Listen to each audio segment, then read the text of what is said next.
Hello everybody, James here. So, there was an interesting tweet by somebody calling themselves Pete Rosenberg. No, I'm sorry, calling themselves Lil Yachty. He's a rapper, so I'm informed, or I've informed myself because I googled him. I'm not being obtuse here or pretending to be an old codger. I've got absolutely no idea who this geezer is whatsoever. Beyond him appearing on a WWE Raw episode at one point with his PSP to prove that he was playing SmackDown vs. Raw on it. Anyway, Wikipedia tells me that he is a US rapper, at least of some repute. I don't know how much repute, whether he's really or fairly or marginally famous in the States, but he is not famous in the UK at all.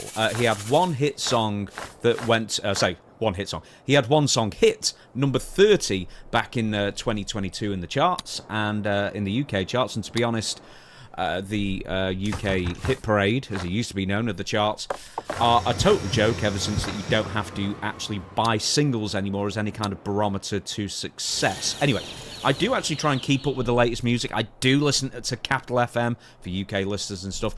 But there's only so many times you can listen to Pink Pony Club without your eardrums wanting to spontaneously burst.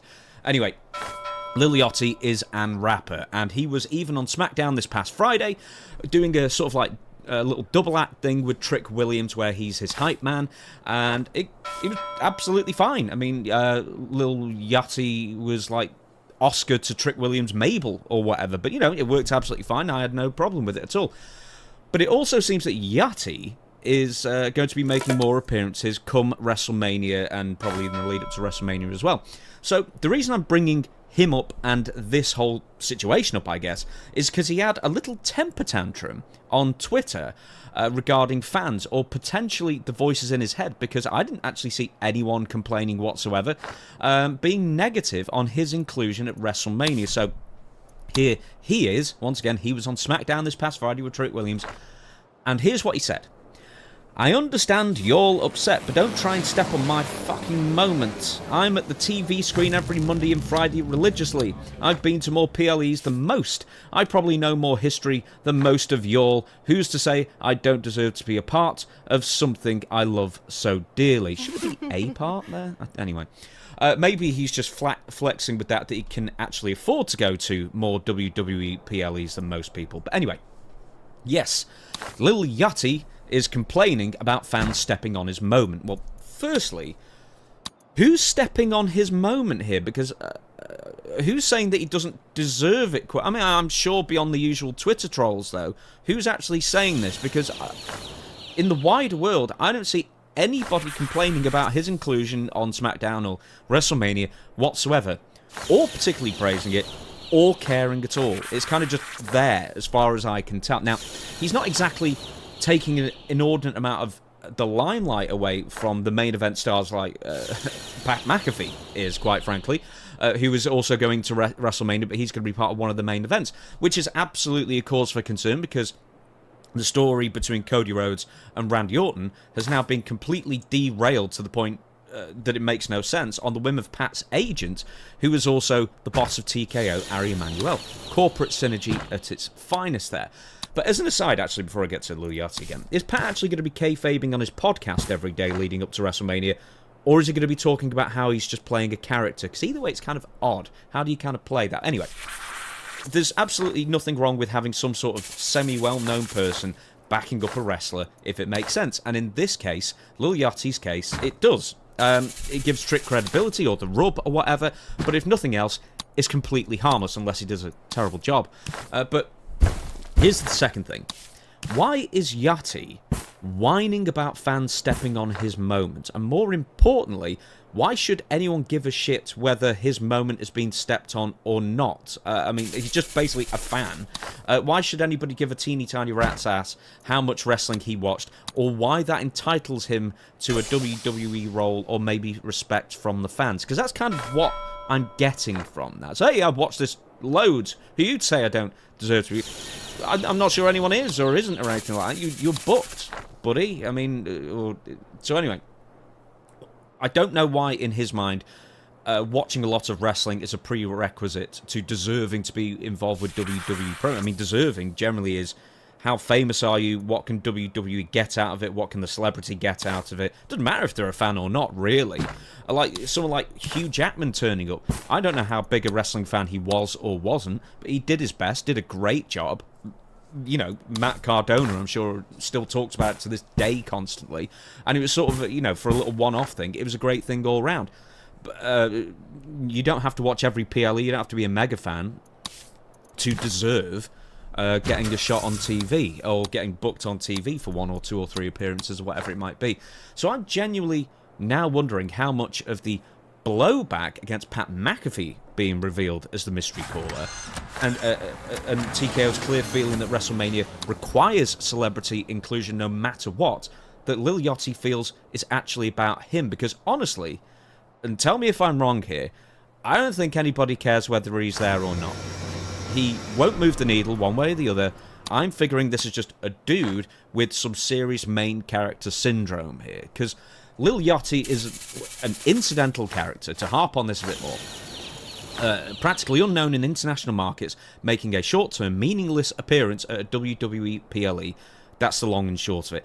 And apparently, if watching a lot of wrestling means you deserve to be on WWE TV, I've watched wrestling longer than he's been alive, so I guess I should be entitled, but I'm not on that front. But anyway, that got me to thinking there. Celebrity is a word becoming more and more meaningless as the years go on, but there's a wider societal thing going on there rather than a wrestling phenomenon. But if you look back at WrestleMania 1, for example, having Mr. T and Cyndi Lauper and Muhammad Ali all involved, I mean, every one of those guys were celebrities. They were genuine needle movers, they were tastemakers, they were pop culture icons, all 3 of them.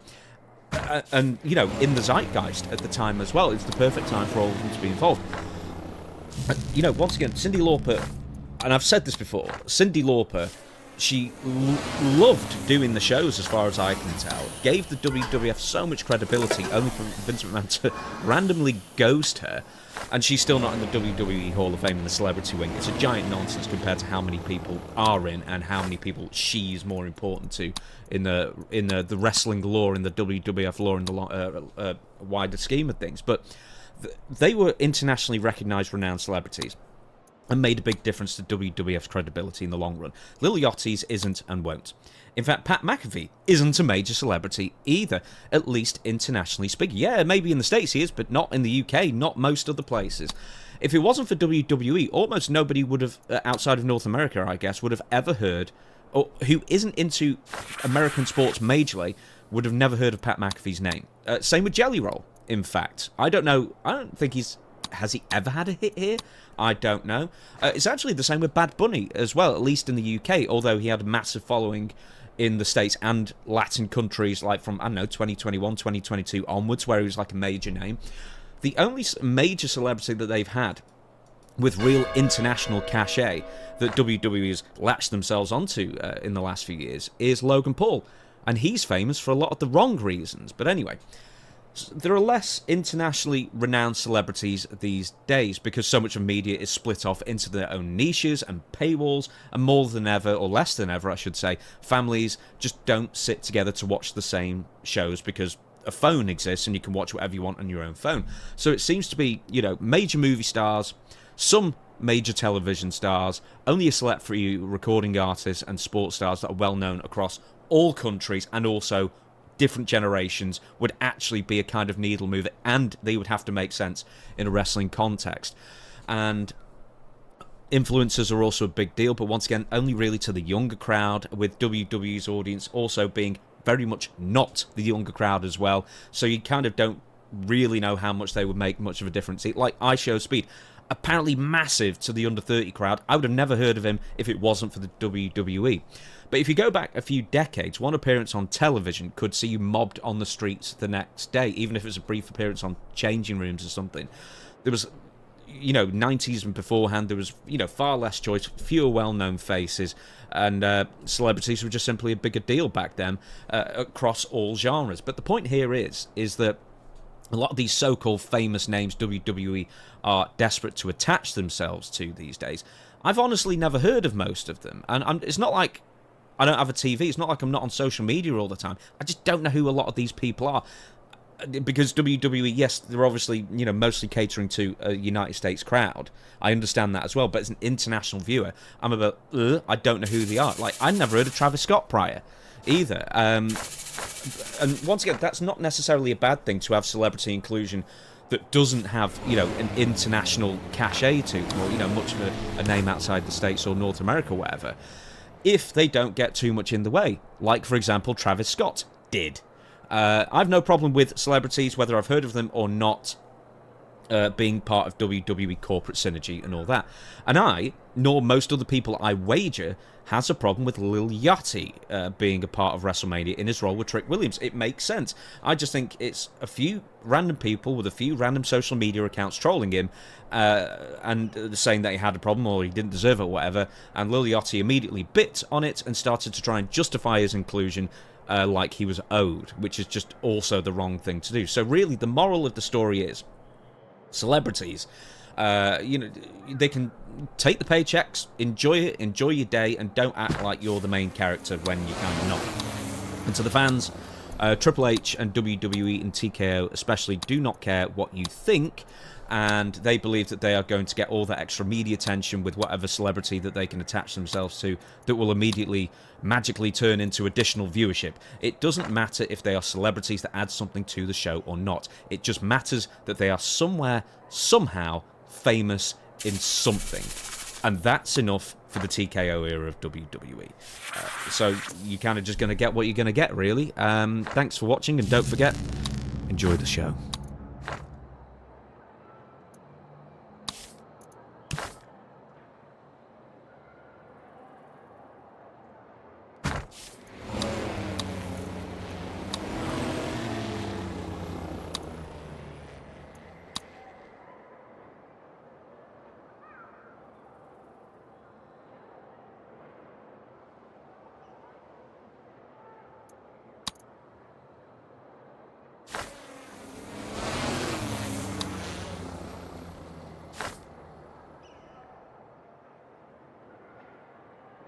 The citizens are demanding.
wrestling from straight out of your mama's kitchen. She is the Ring of Honor Women's World Television.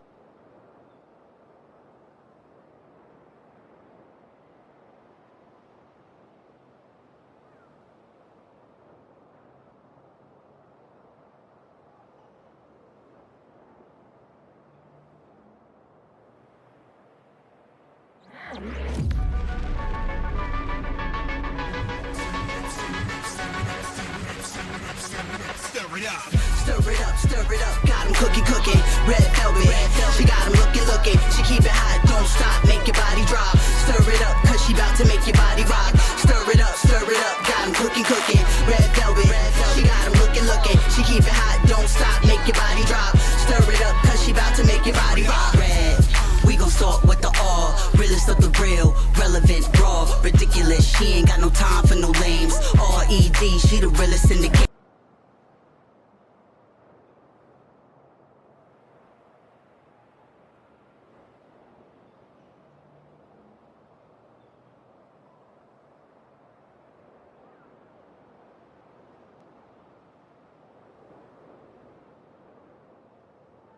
I don't care what anyone says. I think you're gonna do great.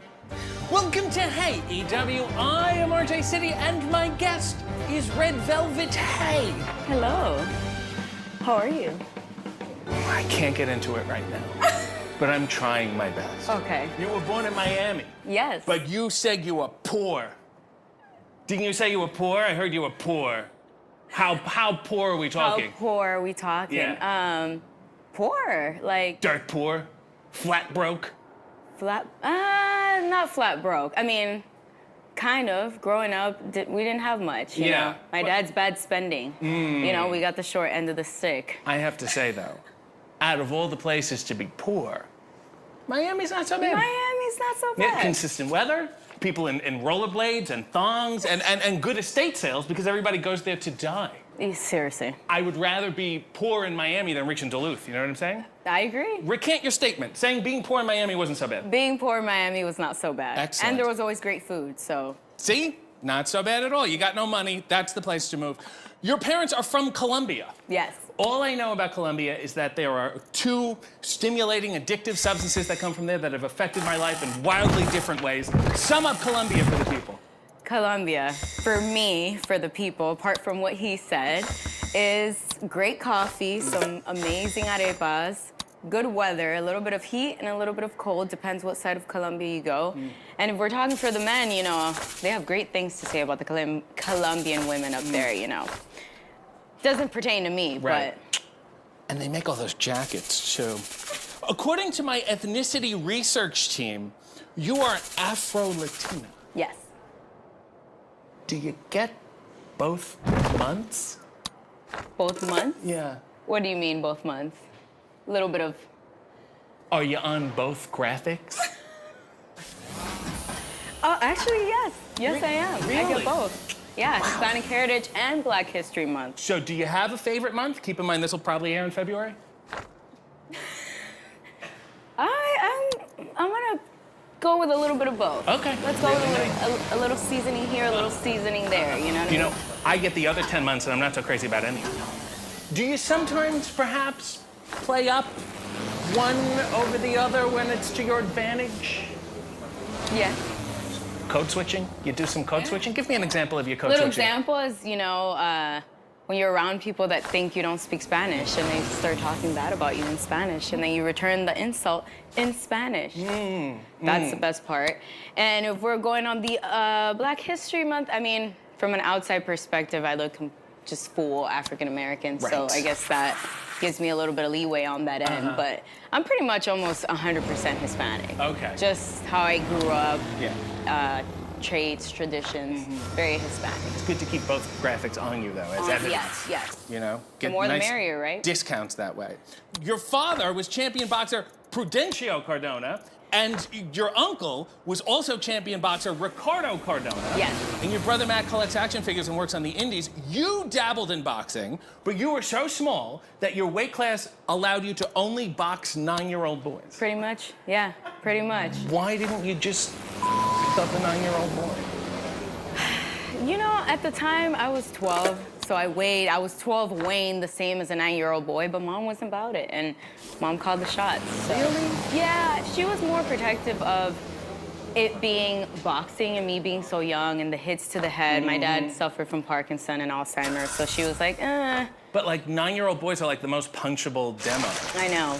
She didn't give me. You Mom, could have been the George Foreman of 9-year-old boy. That's really. I wonder how that would have ended up for me, right? That's a shame. Well, It always ends Sorry, well. Mom. You got the name Red Velvet after ending a long-term relationship, then dyeing your hair red. You ever go back and thank that guy for such a toxic relationship? Absolutely. That's my ex was his biggest regret. Yeah. It must have been bad if you dyed your hair afterwards, Yeah, right? I think it was just kind of a I don't care stage. Like, I was always pretty goody two-shoes, and that relationship, you know, changed me and rocked me. So I was like, let's just go red. But imagine if that was a loving, nurturing, supportive relationship, how unsuccessful you would be now. I know. I wouldn't be where I'm at right now. Yeah. So thanks for screwing that one up. It all worked out. It all worked out. You were partially trained by Bryan Danielson. Then why are you so up to date on pop culture? I'm probably not up to date on pop culture, honestly. Yeah, I've been training with Bryan recently since joining AW. Huge blessing, love it. He's great. Does he get mad when he sees you on your phone? I'm not on my phone when I train with him because I don't want him to get mad. He does with me. He gets Oh. mad. I heard he sexts via carrier pigeon. You're very active on TikTok. When I can. Yeah. You got nothing to hide from the Chinese government? No? Really? don't. You're not just you're fine with everything that's on your phone. You're not worried about it at all. No? Whatever search comes history? out, if it comes out, if it's on my phone, I know it can come out. So, I mean, no one's gonna, how do I call it? I sit and have tea with my demons now. No one's gonna take my skeletons out of my closet, you know? We just all hang out, so. If they got my search history, I'd have to explain who Bronson Pinchot was. It's a whole thing. Show me your last TikTok. Let's get up. All right, show me the what- last thing you did. Show me the last one. Let's do a TikTok. Come on. Show me the last All one. right. Let's go bongos. Bongos was the Okay. last one. Yeah. All right? Yeah, okay. Are we doing Go, it? go, show me, Ready? show me We're what it is. going. We go 1. Oh, no. No. No, I thought. Oh, I What thought ti- we were gonna do like, there's mercury in your bread, and like, how did these fires start? Why is the car on fire and the pavement not? And here's how to buy back crypto. I thought, I guess we have different algorithms. Yeah. Ah, different. never mind. Yeah, sorry. I don't feel like mentioning the other people in the match, so I'm just gonna say that you lost one-on-one to Shaq. I did. But did I really lose? He went through a table and we haven't seen him since. So did I really lose? In many ways, he's like a giant 9-year-old boy. Yeah. And how dare he waltz in here, I know. have one match, and then go back and do NBA on TNT? How dare he? Why don't you on Shaq? Look in the camera, Shaq. Look. I'm not gonna shoot on him. Actually, Shaq, you know what? Next time you wanna come around AEW, you know who your tag partner should be this time. Somebody remembers that we all work for Warner Discovery. Well done. You're a former baddie. Did you get better or did you get worse? I got worse. But that's great. You got the good bad or the bad bad? Because you started bad. It's about being bad. Yeah. So you got better. Better, worse. Good. It's good to be bad. It's great to be bad. But you didn't get bad. You got great. I got great, yeah. And that's bad. For the world, because they're not prepared for what's coming. Congratulations. Shoot on some other velvets for me.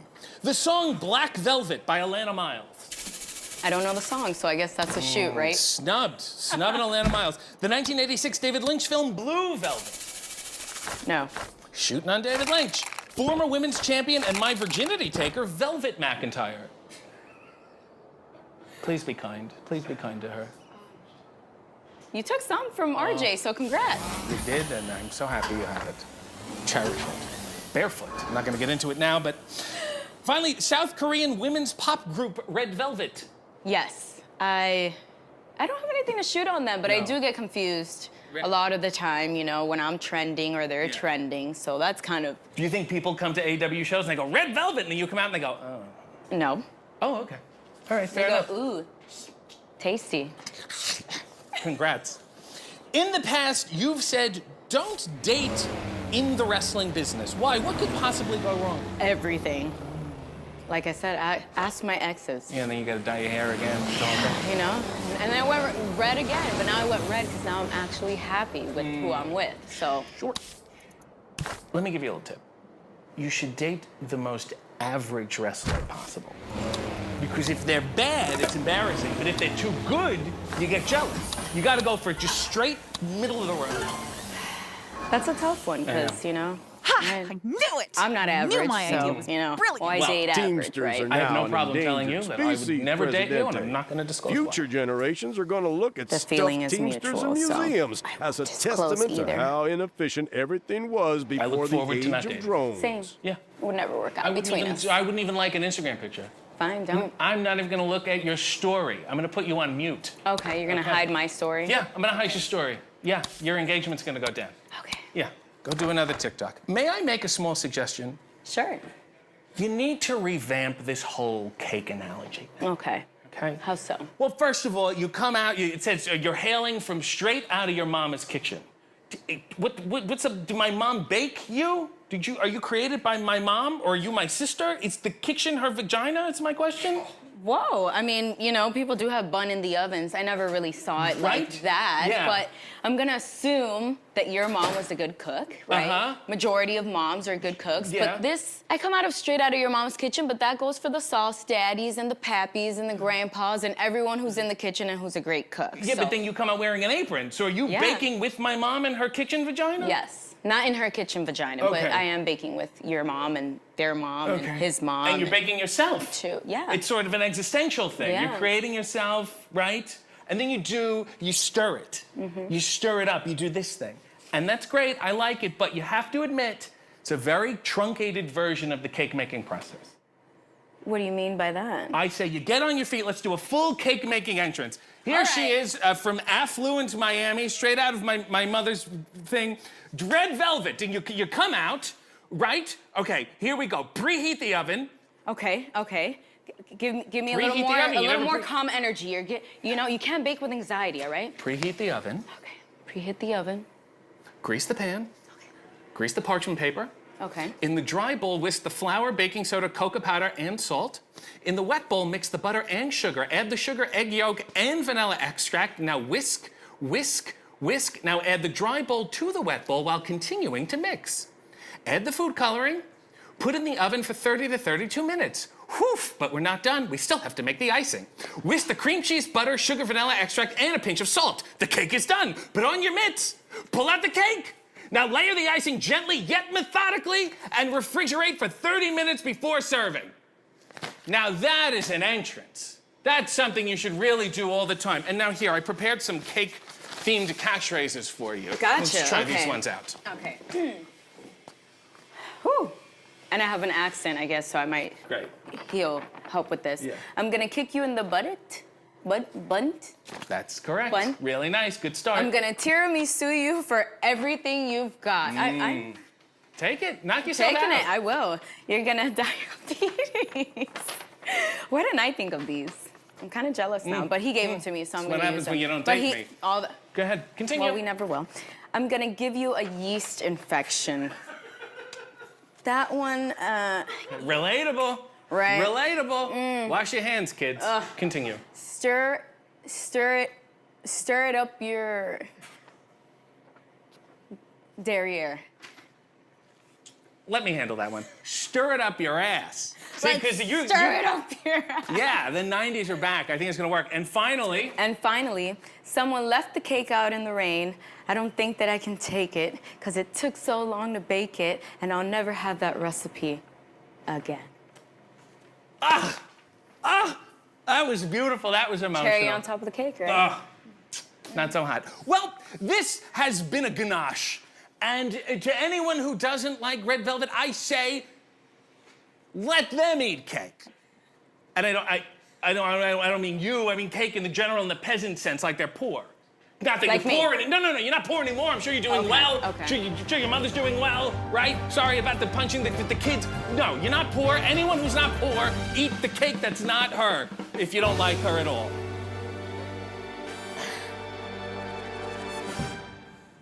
That worked.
One moment, please. That's out. Stop that. Leave it. You're wasting electricity. We're on. We're supposed to be on. That's how they know they're on. We have local this turning- affiliates. Stop it. Stop it. Turning on and off the camera like No, this? it doesn't. No, it just lets people know that we're on, and it's time to be professional or something. Hey, you. Hey, EW. Hey, No, EW. AEW. Hey, It stands EW. for All Elite Wrestling. Danhausen thought it was A&W with the hamburgers, but it's not. I'm really questioning the all part right now. Hello, and welcome to Hey, EW. I am RJ City. My guest, Danhausen. Hey, Do I say hello to you or to the camera? hey, Hi. hey. Ew. Okay, I don't even... Oh, it's nice shoes. They're Cole Haan, and they weren't cheap. sure the and clothes- let's talk about your footwear. It's boots. Yeah, You they're gotta boots. protect your foot. What do you hike at all? Yes. Where do you go? The mountains. The mountains. Great. Okay. Where else would you hike? I don't even think you're on the list. I'm not sure if I have notes for you. Oh, check, double check. Are you managed by Tully Blanchard? Probably. Yes, I think so, actually. I don't think so. Did that. I have heard you often referred to as the native beast. That's not No. you. Okay. That's no. Nyla Rose. You got that one wrong. Yeah. No, I'm getting ever slap a tornado. That's not you either. No, that's true. That I have done that. And tell me about it. There we go. There's something. Your squirrels, all right. You know, spun around. Yeah. Bill Paxton was there. Oh yeah, of Helen course. Hunt was there. It was Yeah. a wonderful time. It's, but let's continue onward. Yes. Ask your questions that you wrote. Okay. Would you please? Do you mind? What's bothering you about the shoes? They're tied weird. Look at them. Yeah, I have to double Election knot them is because they a get loose, and I do a lot of landslide, running Presidente. around because I get nervous. I like to do calisthenics. Let me just do Kind this. that accidentally reduces the size of the workforce. Look at that. Yeah. This table is. You like that? Two Yeah. can play at that game. You're gonna break the sign, and we're gonna have to Yeah, charge buy a you. new one. You have the budget. We have the budget. Oh, I don't yeah. have the budget. This is my sign. You You brought this understand from that? home? You want to go to explain to the big guy upstairs? The big guy? Paul? Yeah. I suppose. Yeah. You can talk to him. Oh Probably God, punch this you. looks terrible. I'm a professional. Where are you from? All Elite Wrestling. Okay. The hell are you talking about? We're both here right A now. lot of people say to me, Danhausen, is he a gremlin? Is he a vampire? Is he a ghoul? They don't quite know what he is. Is he a ghost of wrestling's? Past? Yeah. Yeah, one could say Danhausen's a ghost of wrestling's past. He's Okay. a legend. Yeah. Oh, yes. Technical master. Yeah. What do you Technical master, give me some technical moves you like to do. The pin. You win with the pin. Mm-hmm. There's 1, 2, 3. Yeah. You collect your money or your championships. You go home. Now, if I may get controversial here, What? and I don't want to get too topical, so if we have to cut it out, we'll cut it out. Some people hook one leg, some people hook both legs. Send hook. Does he hook his own leg? Like, No. even if he pins you, he just has to lie on top of the leg, and it's considered hook the leg. I suppose so. Yeah, Perhaps this is his finishing move. That would be good. If he hooked the leg, 1, 2, 3. Yeah. What is your finishing move exactly? Oh, it is, I don't know. What is it? Right now, I'm just cursing people. Seems to be working every time. I don't know how, but it works. May I give you a compliment? Oh, yes. Yes, maybe we got off on the wrong foot there. Let me give you a compliment. I enjoy how white your teeth are because your skin is very white next to it. And sometimes when people have white skin, like if I'm shaving my face, I think I have white teeth, I put shaving cream on my face and I go, oh my God, I look hideous. Because it looks yellow compared to the true white. But you've done a really nice job whitening. What's the teeth routine Well, you like? just have to shave. You have to finish shaving, and then the cream will be off your face. Yeah. And then you don't have this problem. Yeah, thanks. Sure. I don't know what That's you what want to do. happens with the compliment. Okay, teeth. Yes, yes. So, you pour them in people's mouths. Where do you procure them? Oh, that is a secret. Okay. We do not discuss that here. That you- was yelled at Can by you, her. can you tell me where you get the mason jars? Oh, yes, yes. They're at the thrift store. You go to the thrift store sometime.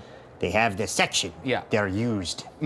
But they're cheap, Right. so you can save all your money. That You mason. can was also a- put other things in them, you know. like. Coins Okay. and gum. Gum. You put gum in there, you just pour it out inside. It's Yeah. wonderful. Yeah, mostly money, though. Sure. Money and teeth. Sure.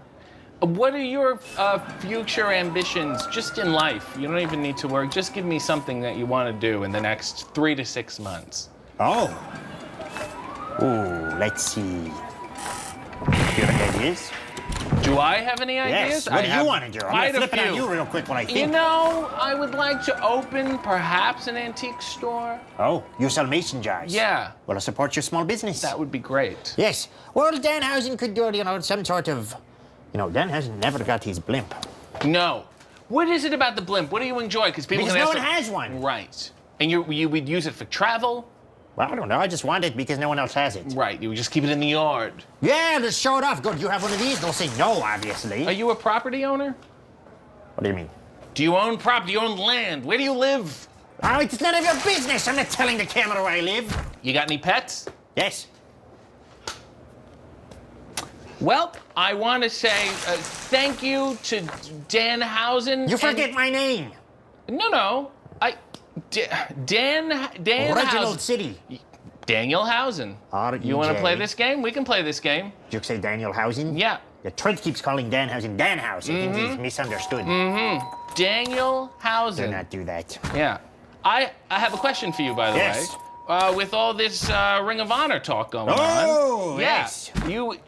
Your friend there, the former owner, Dave Honor. Oh, yeah. You remember him? Yeah. You gave him the what for? Tony Elite slayed him for Danhausen. Right. Wonderful. Thank Yeah. you, Tony. Yeah. That must have worked out well for you. Oh, yes. Yes. Well, I want to thank you for coming on and housening me. Well, I guess we're off. We are off the air. Cut it. Welcome to Hey EW. I am RJ City, and my guest is Tony Khan. Hey. Hey, how are you? Good. I'm good. It's great to see you. I'm good. How are you? It's great. It's been nice to meet you this week. It's been a real pleasure. Sure. I've Fine. enjoyed your tweets for years. I guess, if you say so. First question. You come from a very well-known, powerful family. Everyone knows about your father. But let's talk about your sister, who's also very famous. Why do you think Mel Brooks always wanted to work with her so much? With Shauna, my sister? No. Madeline Kahn. The one from Madeline Kahn. You any relation? Nothing? No, my sister Shauna. Madeline Kahn is actually spelled K-A-H-N instead Yes. of K-H-N. Different spelling. That's very confusing. Good thing there's no other prominent Khans in wrestling either. You graduated from University Laboratory High School? Yes. That sounds University fake. of Illinois Laboratory High School. That's not real. Yes, the University of Illinois Laboratory High School. That sounds like a child writing a comic, trying to sound prestigious. the That's University really? of Illinois Laboratory High School. What was the name of the football team? Well, we didn't have a football team. That sounds about right. You were born in Champaign, Illinois? Yeah. A little pompous sounding. Well, I don't know about that. I was born in Urbana. It's the Twin Cities, Urbana, Champaign. It's like being from Cabernet, Ohio. It just has an air about it. Let's talk about your father. Please. He has a tremendous mustache, and you, quite frankly, have barely a beard. Do you think that keeps you motivated? That keeps you assertive? You want to have the facial hair that your father has? No, I've done it. I've dabbled in full mustachery. It was like, it definitely, it's his thing. This time, I think I want to leave it to him is how I felt. So when was the last time you shaved? Is this a couple hours or a couple days? This is a few days, a couple days. Like, All right. this is a 2-day action. You're comfortable with it? I think it's a good length. You dress so casually. Yeah. Almost aggressively so. Is it a power move? Is it the anti-suit? I think it's a combination of different things. Like, first of all, when the occasion calls for it, like, say an NFL owners meeting is a good example. Certain events do call for the collar and tie. For a big announcement even, the collar on Dynamite. Let's talk about the big announcements. Oh, please. You make a lot of big announcements. I do. And then sometimes they're so big that you have to say huge announcements. That's true. Are these all the same size? I think, saying big and huge, I mean, they're fairly interchangeable, but I think it was a major announcement. I'm just worried that they're so big that you're going to run out of room to store them all. You are also the co-owner of Jacksonville Jaguars, Fulham FC football, so as soccer and wrestling. Which one has the most men yelling?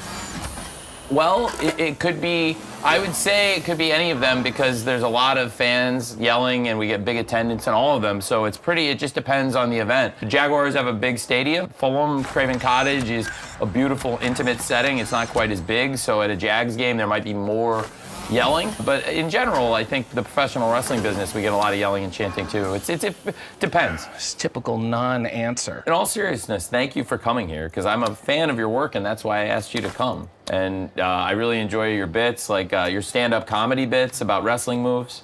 He's got good stuff. Thank you. And that's why I asked you to come, and thank you. Are you doing anything around Memorial Day weekend? Do you have plans? The light wasn't on. Can we do it again?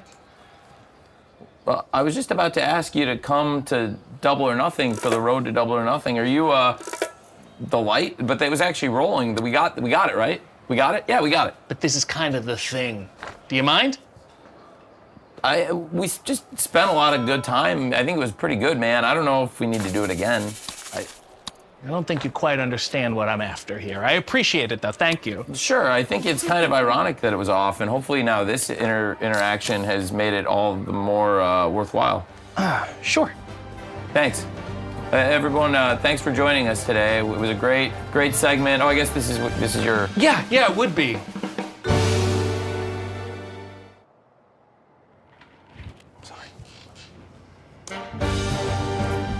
Welcome to Hey EW. I am RJ City, and my guest, Mark Henry. Hey. Hey! See, this guy understood it. Thank you. This is so uncomfortable. Ow! No, you gotta work on your tendons. You have the strength, but I don't know if you have the flexibility. You understand what I'm saying? You're exactly right. All right, let's cut to the chase here. You were born Mark Gerald Henry? Yes. Gerald, not a typical spelling. No, it's not. Jerrold. You know what, RJ, if you're gonna pick on my mother not being able to spell, I mean, I appreciate if you at least, like smiled and made a I was just joke asking of it. why. I didn't say it's an option, like the Jeffrey and the Joffrey people. You know what I'm talking about? There you go. So it was an option. I was asking why she was taking that route. I thought it was very creative, that's all. I have 3 first names. I just, I didn't name myself. I just have to, sit back and go, okay, I'll accept that. Yeah, they say bad things. People with 2 first names, they say, don't trust them. What do they say about people with 3? It's what I would like to know, and let's find out. You were the world's strongest man. I was? Rah, big muscles, muscles, muscles. But what about in here? What about in the ticker? How strong are you emotionally? I am overly emotional, but do not take my emotions for weakness. Right. They make me stronger. Me crying, me being frustrated, makes me more aggressive as opposed to people that cry and sulk. You ever see the person that starts crying and everybody goes, "Oh my God," and they get scared? That's what should happen. You bring it out. It comes out as aggressiveness. So if the emotion helps your aggression, let's say you're gonna deadlift, it's not working, you put on some Annie Lennox, then the tears start flowing and all of a sudden it's boom, boom, boom, boom. Annie Lennox, Celine Dion, it's not gonna make me emotional. It's gonna make me go, oh, show tunes. But no, I think that what makes me emotional is situations.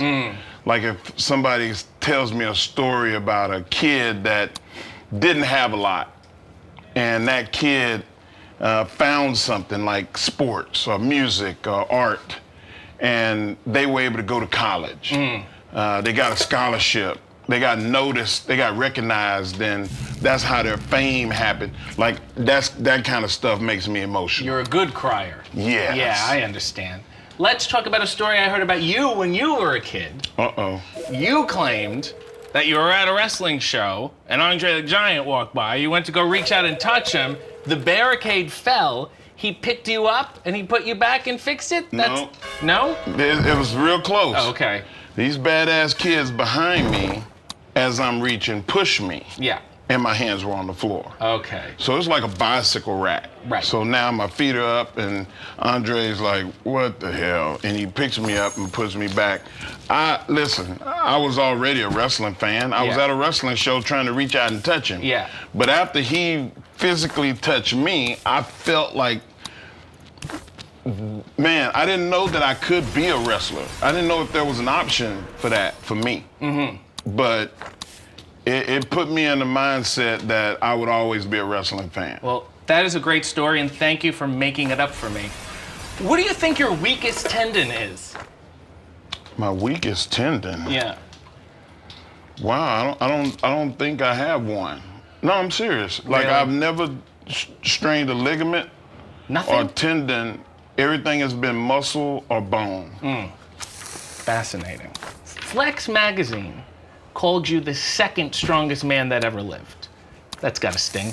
Not at all. Really? Where do you think you went wrong? Not at all. I think that where I went wrong is Zadrunas Savickas, I would say, is the strongest man that ever lived because he made that his life. Right. His life's work. He won like 8 titles. I won 1. Yeah, you were too busy making up stories about meeting Andre the Giant. Yeah, I made it up. It's I'm a fabricator. That's what I do. At what point, you do the deadlifting, the powerlifting, I'm with you. But then you get into this strongest man business. You gotta rip telephone books, you're bending frying pans. Are you trivializing? I'm asking you, what point does it turn into a circus act? At what point are you like, it was always a circus act. enough? It was always a circus act. Why don't you grow the big mustache, and wear the little leopard onesie and get it where over I'm with? from, Yeah. that is for people that are over-dramatizing what strength is. When you are the genuine article, sir. Yes. The guy that was the ghost killer, the guy that traveled around the world and broke every record that was ever set by every strongman from different areas, whether it was in Halifax, Nova Scotia, whether it was in London, the Denny Stones, Giant McCaskill. Didn't think I knew about him, did you, Mr. Halifax, Nova Scotia? Did your research? I lifted the Giant McCaskill's anchor. And by the way, I didn't stab myself in the side and injure myself for the rest of my life. What I did was I conquered. And you ever seen the movie Conan? Yes, I And have. Conan is the template for Mark Henry's success. Oh, I was thinking of Under the Tuscan Sun. I'm sorry. Oh, wrong one. Other question. Great movie, though. You called yourself the ghost killer. Yes. How can you kill a ghost if it's already dead? That is a very good question. But have you ever seen Ghostbusters? Yes. Solution, button, bing. You are good. I am a smart guy. You are You very cannot good. stop me. Now, Hey! Is the got it. name of your This show. is branding. I love it. you had a very emotional retirement speech. Turned out to be a ruse, a big one. How can I believe that you're actually retired now? What if this is just a long con? Huh? It may be. What if it's just that big performance art? But you who know? knows? Who knows if it is? And if I keep them guessing long enough, then they'll always have me on the brain. That's it. Sometimes I lie awake and I think of you and I go, did he retire? Did he not retire? You now have your own catchphrase, which I think is ironic. Now that you've stopped wrestling, you now have a catchphrase. What took you so long is my first question. However, I love it, and I thought it was a great opportunity for you and this company to maybe use the catchphrase, morph it with some other companies, do some cross-branding. Oh, So, I love to hear this option. would you like to read a few lines? Well, yes. Maybe this be like a little voice audition. Yeah, let's do it. Okay, can you read this one here, in the first box there? It's time for the main course at Red Lobster. Not bad. Next one, let's say you're working for the local news. It's time for rain, which will last throughout the evening with partly cloudy and a slight chance for precipitation. Oh, that's good. Someone knows the weather. And the last one, let's say if you get into the medical side of things. It's time for the arteries to get cleared thanks to our award-winning blood pressure medication. That is fantastic. And I want to say thank you, Mark, for joining me. And you know what? I've met a lot of Marks of many different shapes and sizes, and you, by far, are the biggest Mark I've ever seen. Why, thank you, RJ. I have a question. Oh, no, what? Hey, is that a dimple or an injury? It's a I have one dimple. I got hit in the face with a hockey stick when I was a kid. Are you serious? Can I we get- knew it was an injury. This guy I know knows. an injury when I see one. RJ, are we off there? Well, I was gonna, once I switch this, we're off. So if you have to say anything, say it now. Bye, guys. horrible ending. Just relax and be yourself. You're gonna be great.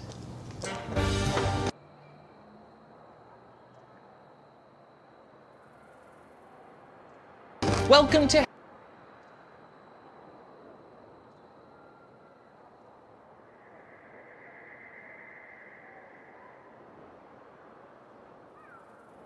Hey, EW, I am RJ City, and my guest is Hook. Hey.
Hey!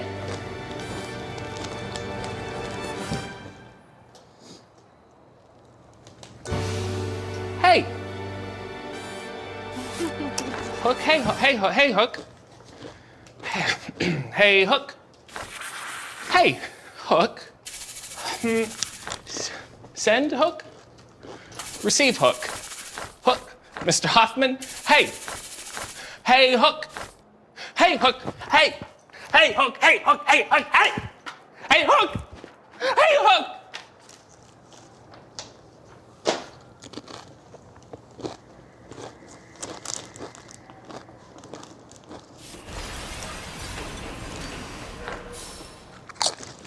That was the show, and I want to thank my guest Hook for his courtesy, candor, and bon vivant. Good day.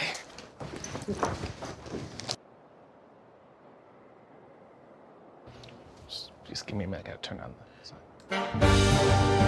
Welcome to Hey, EW. I am RJ City, and my guest is Eddie Kingston.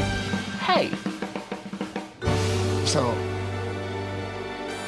Hey. yeah, what's up? Oh, hey.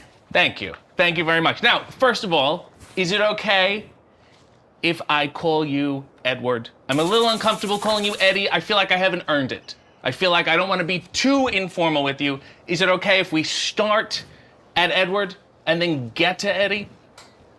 Yeah, I'm getting paid for this, right? No? Yeah, whatever you want. Okay, yeah. good exposure. The numbers are gonna be, your Instagram is gonna, blah. Yeah. Yeah, you're gonna love it. Okay, Okay. First question, Edward. You're a rough and tumble individual, but you have, if I may, now I'm being forward, I'm gonna earn the Eddie, 2 of the most beautiful eyebrows I've ever seen. Is it hard for you to be so tough and yet so beautiful at the same time? Come test me. Whoever thinks it's, you know what I mean? Well, maybe an esthetician would like to. I have no idea what that is. They do eyebrows, they do nails. Yeah, I go to my Dominican guy, and he just cuts it up and does what he got to do. You know what I mean? That's my man's. You know what I mean? What up, Poppy? What up, Poppy, indeed. Hello to Poppy out there who's watching. He knows what's up. What up, baby? Proud of the job he's done. What was it like growing up in New Jersey? Yeah, this is where we're going. This is what we're doing, New Jersey. Okay, next. Where are you from? Tell everyone where Originally you're from the Bronx, grew up in Yonkers, New York, New Jersey. Come on. Yeah, what? Hey, come on. It's the same thing. Come on, it's the same thing. What's That's the what difference? they What's had, the biggest Just difference? like Toronto and Buffalo are the same thing. A little bit. I can't win.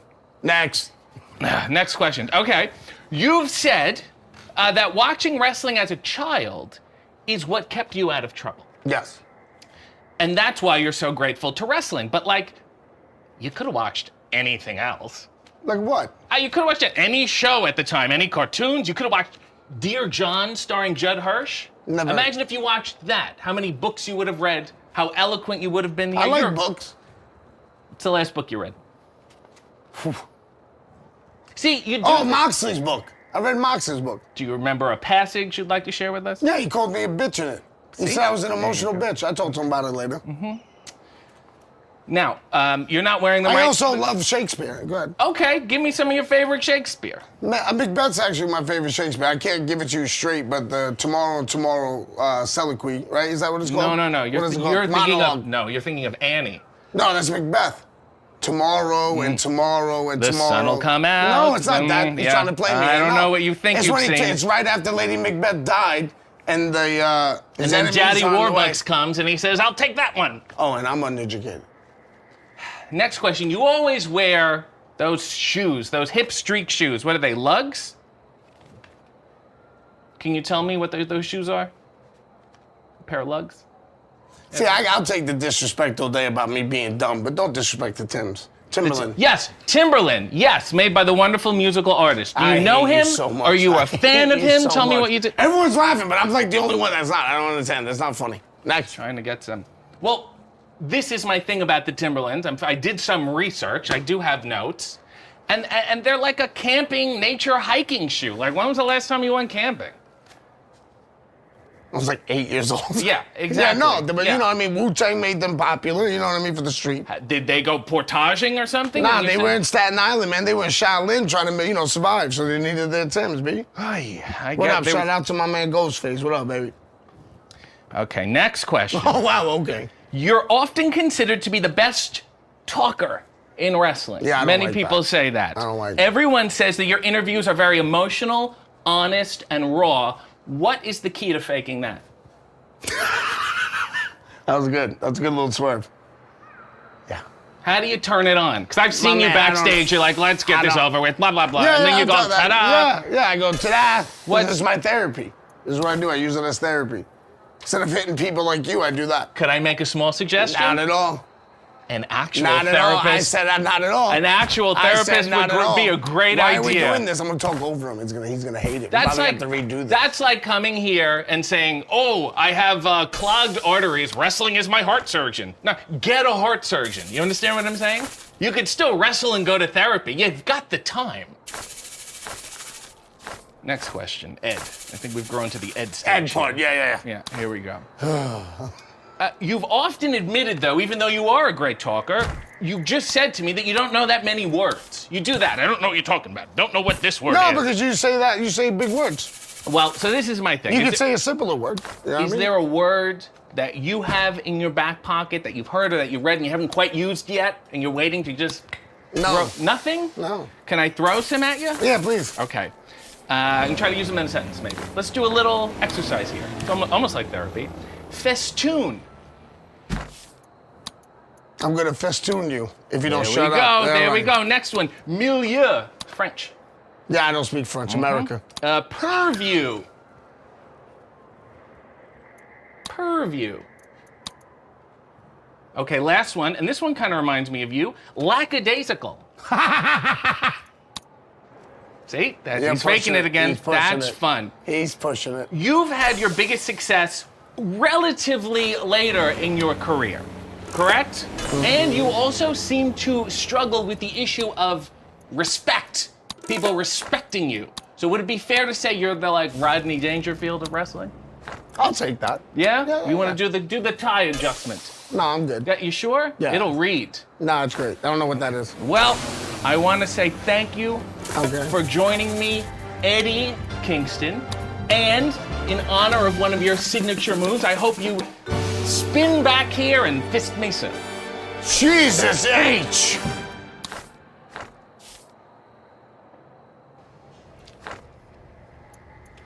Ice cream? No, thank you. No, have a little bit. That's good. I'm good. Have a little nibble, a little bit. No, I'm okay. All right, fine. Appreciate the offer. No problem.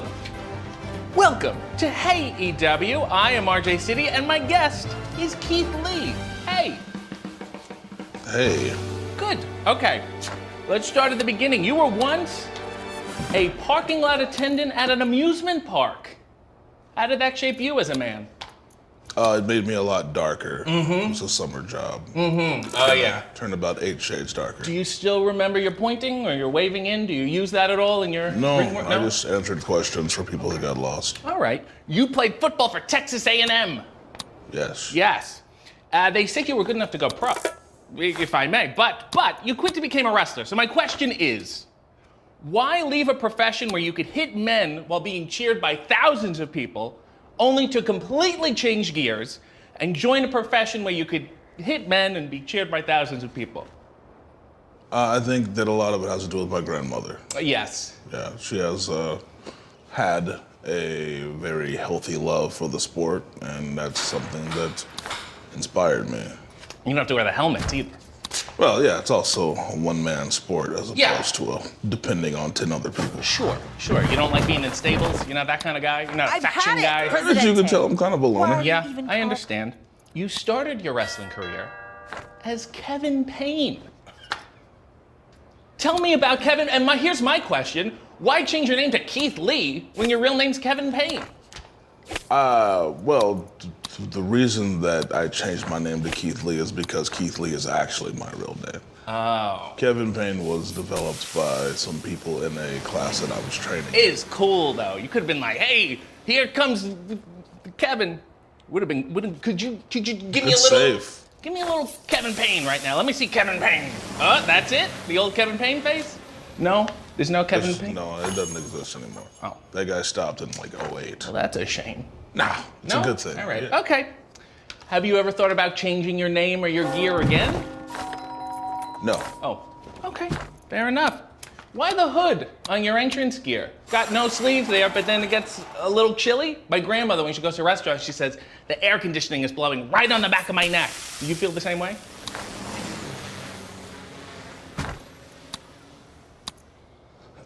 No, that's not the case. I like hoods because I enjoy wearing them when I train as well. Oh, okay, fun.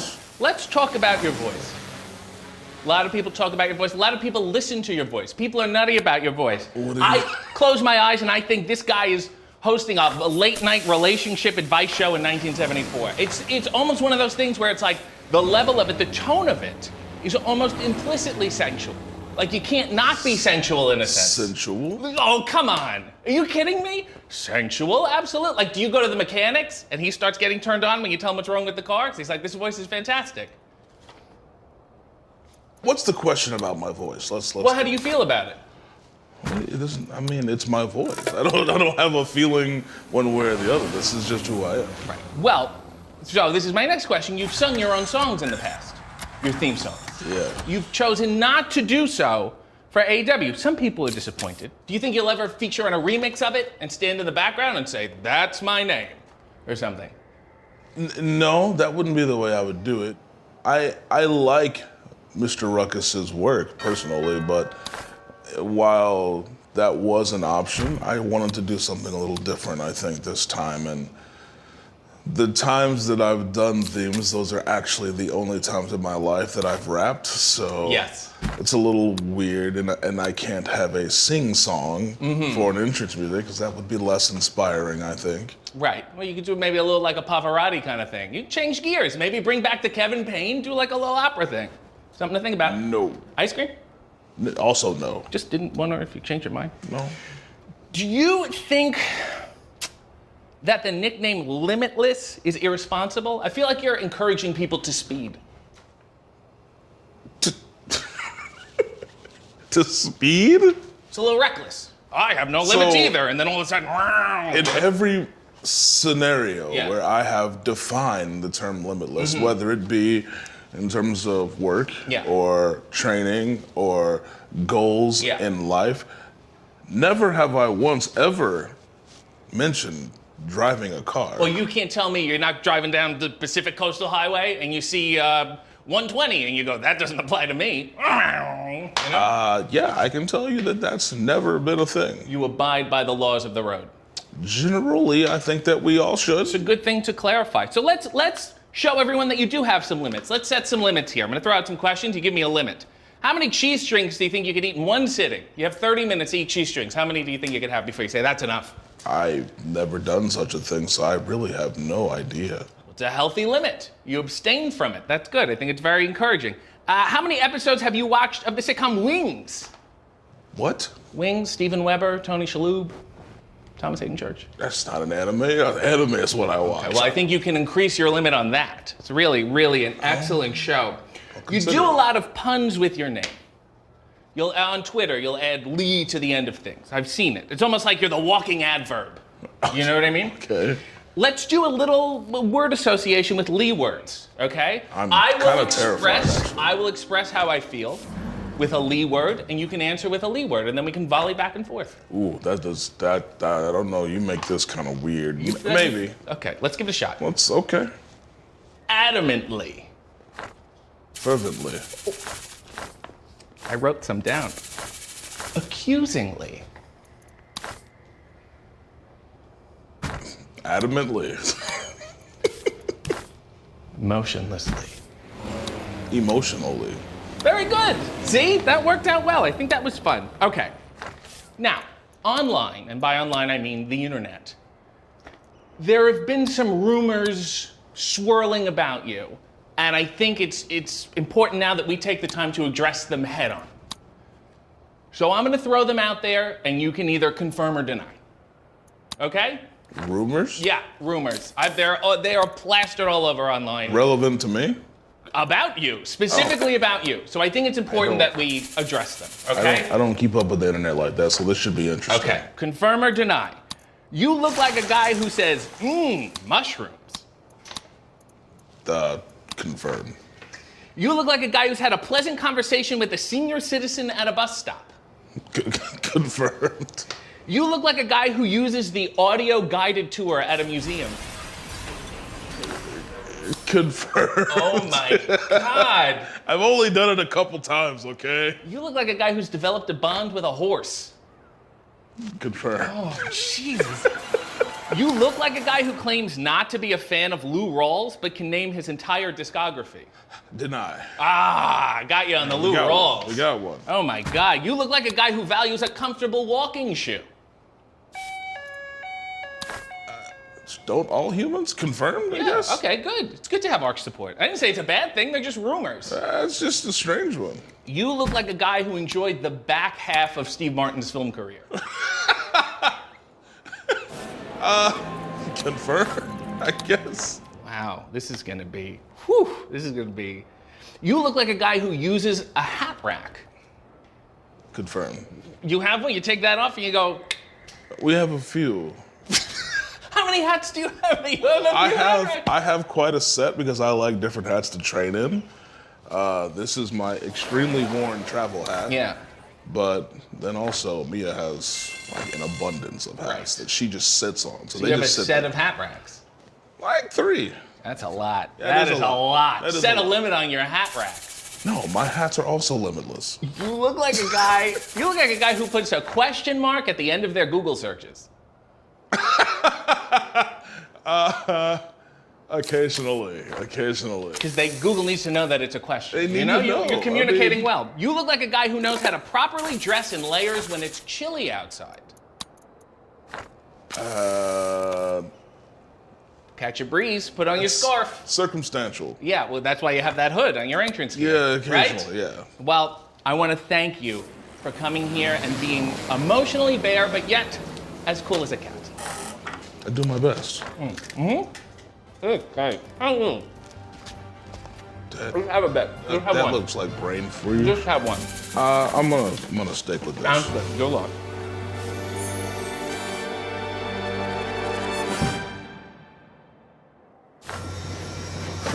Welcome to Hey EW. I am RJ City, and my guest, Britt Baker. Hey. Dr. Britt Baker. Literally. Welcome to Hey EW. I am RJ City, and my guest, Dr. Britt Baker. Hey. Hey. There we go. Much better. That was great. Great.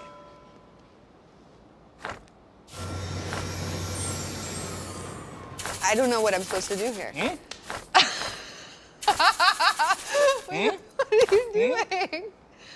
Not one cavity my whole life. Never? Never. Well, there was a thing, and they said they just had to file it down, so it didn't really count.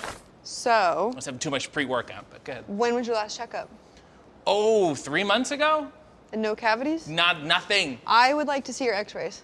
I don't believe we need x-rays for. I didn't have an I don't believe it. I don't believe it. I don't believe it. You look like someone that has cavities. What is that supposed to At mean? least 1 or 2 interproximal ones, little babies. I don't think. What have I been doing to give me cavities? Like, what behaviorally? What are you suggesting I've been up to? I feel like you drink Mountain Dew.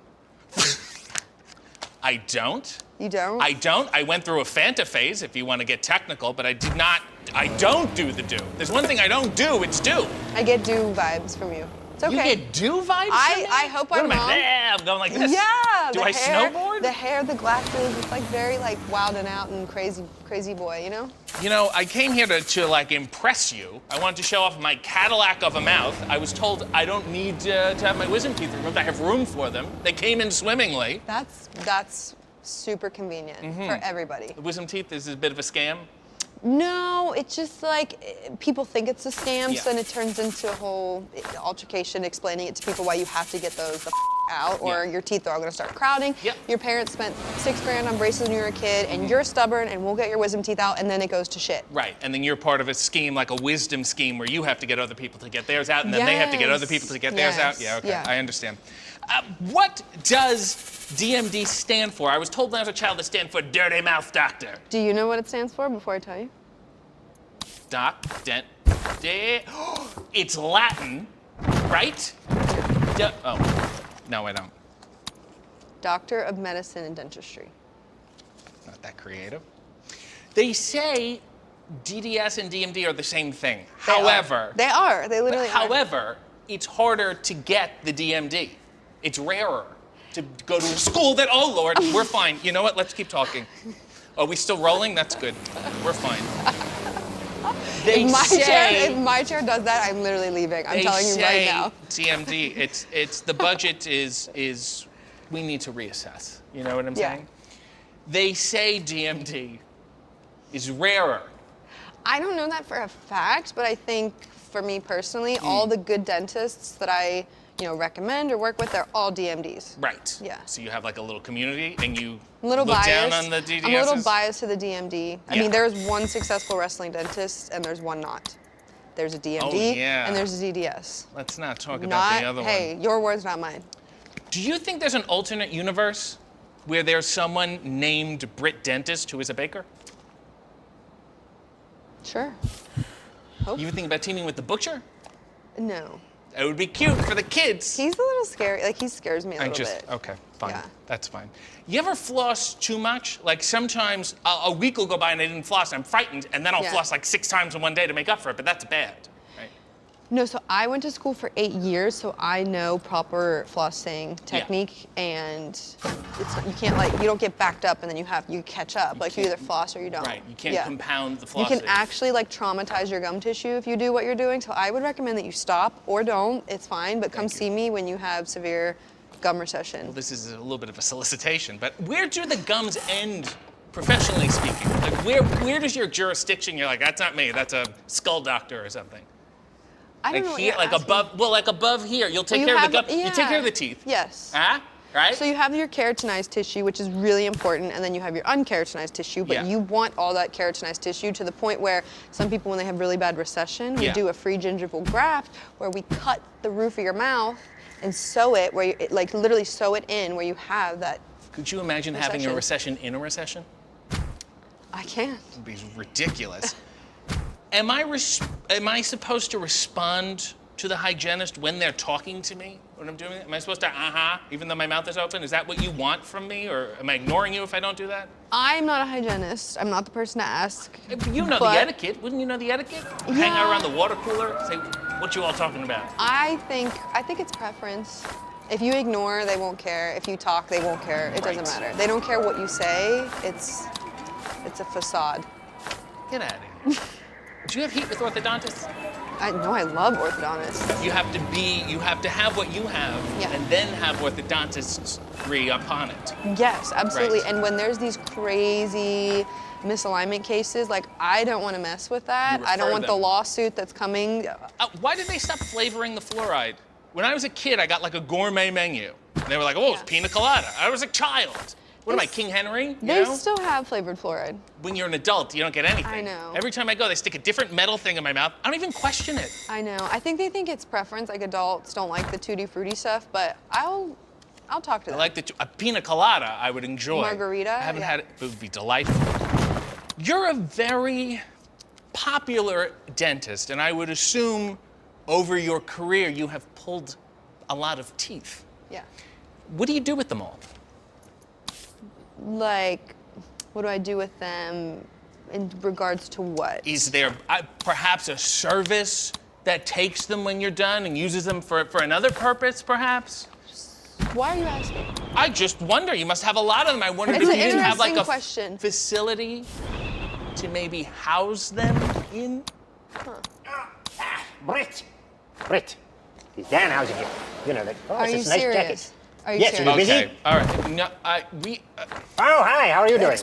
We weren't even great. Oh, do you see this? Oh, excuse me. Yeah, do you see this? Yeah, we're on. It wasn't on, so I thought you was fine. I swear to God, if you interrupt one more thing that I'm in, I will personally make sure Tony Khan fires you. I see the curse word. Get out of here. Did you curse? Yeah, I did that last week. But yes, anyways, I was looking around for you. Still I'm running really low on teeth. What? I had. Oh. Do you want to have teeth ever again? Hold on 1 second. We're being rude. All right, there. Now we're good. It's now not it's your not jurisdiction. So, yes, if you could just give some to Danhausen. Danhausen are running low on teeth. Need them. If you could shut the hell up and get out of my interview, I'll consider it. Oh, okay, sounds good. Okay, excuse me. How are you doing today? Cut that part. Would you get out of the shot, please? Oh, you're filming. Oh, Jesus. I thought when this was off. Get out. Like so. Let go of it, please. All right. Call me. He's actually in the pep. He is. Don't even finish the sentence. I agree. He's annoying. Yes. I'm sorry about that. And anything he has. I am going to refer him for the severe nasal decongestant issue he has going on, or nasal congestion. Because why is his whole voice? Why does he sound like that? It's horrible. Something's going on. I'm concerned. No, you're going to need to get a hacksaw when you look in there. It's a terminal congesting system. Your finishing move is the lockjaw, and it is so apt because the jaw, dentist, mouth, hand in the mouth, I'm familiar. Yes. I am going to list some other medical fields you could have gone into, and you can tell me perhaps what your finishing move might have been. Okay. A dermatologist. The back rake. Very nice. We would have scratched off the epidermis of the skin and then have it under your fingernails and then flick it back on them when they're done. I like that. I like that, and it's good, and you should keep it. Yeah. Gastroenterologist. That's messy. Let's do like the bear hug because you're squeezing Presidente, kind of them. I Yeah. stopped the Indeed, you Teamster are. You already revolution. swore once, and now you're not swearing again. It's an Yeah. interesting choice. Yeah. Psychiatrist. Actually, just this one building. Oh, okay, I think I would stick with the anyone from lockjaw. leaving, but Okay. Yeah. All right. Okay. And lastly, urologist. You never see a good, remember the heart punch? Very popular. What about a bladder punch? You just find, you pinpoint it, and then boom, and they just run away, and you win by countout. Yeah, or like a wrist lock. Sure, that too. Yeah. Sure. You once put the lockjaw on Nick Cannon. I sure did. Do you think the 2002 film Drumline did not get the critical acclaim it deserved? I am a massive Drumline fan. Yeah, so good. Like I felt it in my bones. Yeah. Like when they're drumming in the rain. Yeah. It's a moving scene. Sometimes when it's raining, I just will grab a stick, break it in half, and I wanted to bring up Drumline to him, and I got cold feet. I was scared because I didn't know how he felt about it. If he feels like the question you just asked me. I wouldn't know what else to bring up. I would take Drumline or nothing. We're either talking about Drumline or I'm leaving. You have also been photographed with a variety of rugged male celebrities. Who? Who's rugged? Martin Cove. That's my friend. Okay, he's a rugged male celebrity, is he not? The late Meatloaf. Sweet man. Very and sweet. Ron Perlman. Another one of my friends. I just went to dinner with him the other night, and he can most likely outdrink me any night of the week. How's twice. his teeth? They could be better, but they could certainly be worse. That man's 71 years old, and he's a badass. He's rugged, though. He's you know? rugged, and he's a multimillionaire, and he's badass, so I don't care what he does with his teeth. Who's next on your list? Perhaps a Sam Elliott? No. You're not a Sam Elliott person? No, I would, like Beyonce would be cool. Let's get out of the rugged old men. I don't think you're missing the, yeah, okay, you're gonna change up the demo is what you're saying. We need a new demo, Sure, exactly. Sure, I think maybe start at Michelle Williams and work your way up. You're from Punxsutawney. Yes. Is it enough with Phil already? So as a child, I appreciated because we got that off school. Of course. And then everybody went to Gobbler's Knob. It was like a festival in the woods. I don't think you can say that, but go ahead. It was literally a festival. After Mardi Gras, it's the second largest festival in the United States of America. I don't know if that's still true, but at one point it was. Well, this is something else that the people of Punxsutawney allege, and I want to ask you about it. Okay. They claim that that's the same Phil from 1887. Yeah. And that every autumn he drinks some magical groundhog potion and lives for another 7 years. I've seen it. You subscribe to the one Phil theory? Yes, I know it for a fact. You didn't see any other Phil. All the Phil has looked the same your entire life. I can swear by it. You're like the only notable person to come out of Punxsutawney. It's you and the cast of Breaking Amish. I can't believe you knew that. So how did you break free is my question to you that I can know. So Punxsutawney's like an hour and 15-ish out of Pittsburgh. Yes. So it's not, you just have to like get to the city. It's like right there. I went to undergrad at Penn State and then I went to Pitt for dental school, and I feel like I've lived in other cities more than I've lived in Punxsutawney. So and I think I you also stick to my roots, but my soul is more Pittsburgh based. And I also think always having electricity helped a lot. Yeah, that's huge. Yeah. I know Britsburg is a figure of speech. Yeah. But if you had to give your annual city budget to 3 different areas, what would they be? Oh man. This is tough stuff. We're getting political here. I would like scholarships. Okay, because very I good. have massive Yes. student debt. Sure. Massive student debt. Definitely to feeding the homeless because it makes me sad. Okay. Way to bring down the room, but go ahead. Yeah, what was that? You asked the question. Well, you took it there. I gave you a baton and you said, let me make everyone sad now. Let's go with You want me to just list areas? Oral health care. Oral health care. Why not? Good. Yeah, okay, sure. I made that one up. Sure. No, it's really, really good. You are a role model for who? I mean, is there a specific demo? Or can anyone find inspiration in you? Like anybody who has a freaking dream and then they decide they have 2. Right. You can do anything. You can do both. Okay. You don't have So to it be doesn't like. have to be dental. You don't have to switch. Yeah. You can be like, oh, I want to do this, but hey, I kind of like this too. Oh, I'll drop that and do that. No, just keep that and then Right. do this too, and you do them together. People who dream, people who cannot make up their mind. You know, I am the most indecisive human I know. It's an illness. conversely, people say, pick one thing and be great at it. You've picked 2 things and you're great at them. Yeah. I have done a bunch of different things, and I think I've been equally mediocre at all of them. So a real spectrum But here. it's the same. You're also a role model. People need people like you to look up to too, when they can't be me. Right. Say, hey, there's other people out there, you know. That are lower your bar at a lot of things. Yes. That's yes. great though. Mediocrity is something to strive for. I agree. Speaking of, this is not you. This is about the color orange, and I said that's not you at all. That was Taz. I guess so. This business is not so hot on stable management. Factions are always heated and breaking up. I don't know. What do you mean? Stable management. These groups, these people, and then they get together and they always start fighting. But I feel like you are holding strong on yours. Yeah. What is the secret to stable management for you? That everybody's happy. There's no issues, there's no drama, we all love each other. They're both thankful that I give them TV time because they would not have it without me. It also helps that for someone named Rebel, she's actually quite obedient. It's Reba. It's like this sorry. alter ego thing she's trying. It doesn't work, so it's Reba. And that's why she's obedient. I understand. I don't want to delve into your personal life. But yeah, I feel like you're about to. But it must be weird for you to be in a relationship with someone in a different company, especially when they're a commentator. Well, I broke up with him.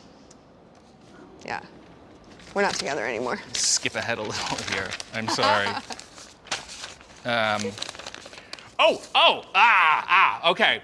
After your cage match, you put up a video showing your puncture wounds from the thumbtacks because people are accusing you of using fake thumbtacks. I've never heard that in my life until this time. So here's my question. Why not just use fake thumbtacks? First off, I didn't even know it was an option. Why not? But also, I don't want to use fake thumbtacks because I want her head to go in the thumbtacks. This is my thing. You pull out the bag, it's all shiny. Everyone goes, ooh. In my brain, she's laying dead in thumbtacks. She will be so nervous. The move is going to hurt anyway. That way, if it backfires. We're sending her back to the graveyard. Okay. All right. Well, those are all my questions, especially since the whole relationship thing. Sorry to hear about that. So thank you for coming. And much like a dentist, I look forward to seeing you sporadically every couple of months, and we will exchange the same pleasantries and pretend like they're brand new every time we say them. Absolutely. It's been a while. I'm happy we get to see each other again. Do you know anyone who refurbishes chairs? No, I feel like that's more your area of like people being so-so at a lot of jobs. Thanks.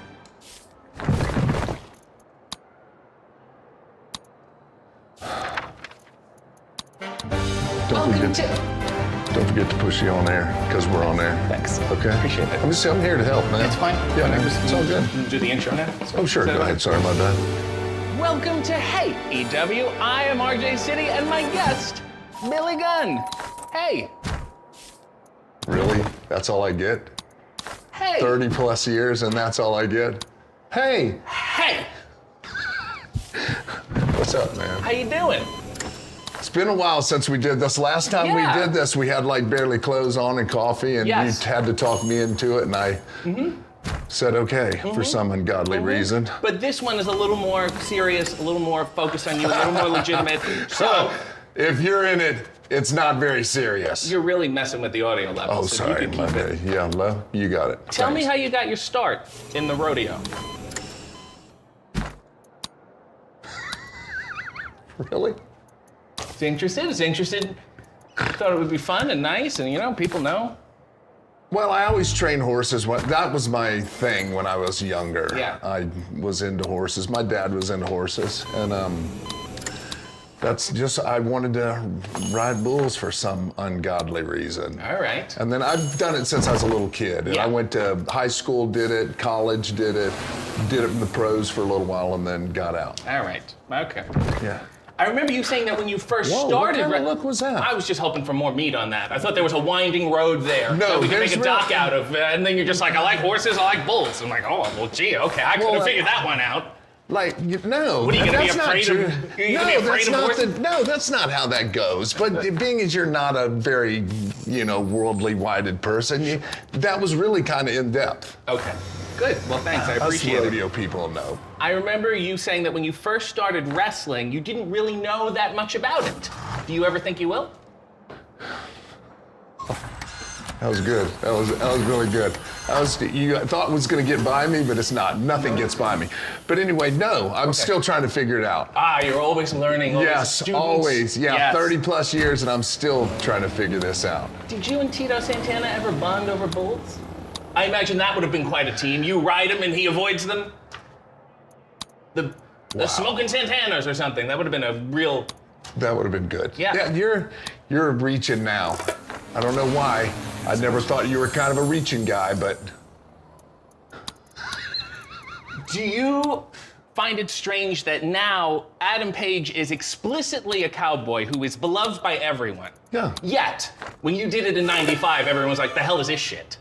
That's not true, no? By the way. And you can't cuss. This is AEW, okay, so sorry. Let's keep this clean. What was that poppycock? So it was. So no, the Smoking Guns were hot at the time. Okay. Like Adam Page is hot now, Smoking Guns were hot then. Yes. I was just a real cowboy and Adam Page is not. Mm-hmm. How do you tell that? By the size of their belt buckle? Or yes. Okay. Yeah. Fair enough. Yeah. You went to Sam Houston University. Sam Houston State University. Yeah, Let's get it right. Let's maybe do a little bit more in depth. You went to Sam Houston State University. Yes, I did. How did an old wrestler get a university named after him? So, I think it's the other way. Like he took his name from the school. Because otherwise I was like, well, why isn't there a Rusty Brooks Collegiate or something? No. No. It's all what did you study? Horses? No. This is going downhill quick. No, ag business, which means agricultural for you layman's. Oh, thank you. You're welcome, yeah. Are you done tanning?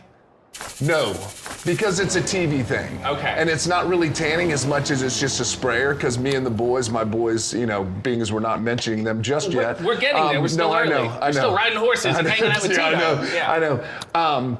So it's a TV and light thing, right? Because lights let me educate your it'd be great. Two fans. Grab your notepad. So lights drown you out and make you very white and pasty and pale, and I can't stand. I've never been able to stand that. But I think after this many years, you would go to the salon, they would just be like, "You've won. You've beat the game." No, you do a spray because it's easier on your skin and you don't look like you're 90 years old like I am. Right. Before you jumped have that on little that coconutty scent to you, and that's what I like about it. I said, did this guy just get back from the Bahamas? I love it. It's fantastic. Let's talk about your sons. Let me see if I can name them. Let me see if I can name them. Yes. They're written on that paper. It shouldn't be too hard. Colton? Yes. Austin? Oldest. Youngest. Peter? Never heard of him. Okay. No, that would be my dad, was Peter. Really? Yeah. Your father was Peter's son? Yeah. Oh my God. Yeah, that was a good shot in the dark that actually hit. See? So I did do my research. You did. Do they ever see their Uncle Bart? They do not. Okay. He's hibernating right now, buddy. That's fine. Yeah, he's done with all this. I don't blame him. Yeah. You know what I mean? Yeah, but he's a master electrician, so that's pretty good. He's Yeah, he's set.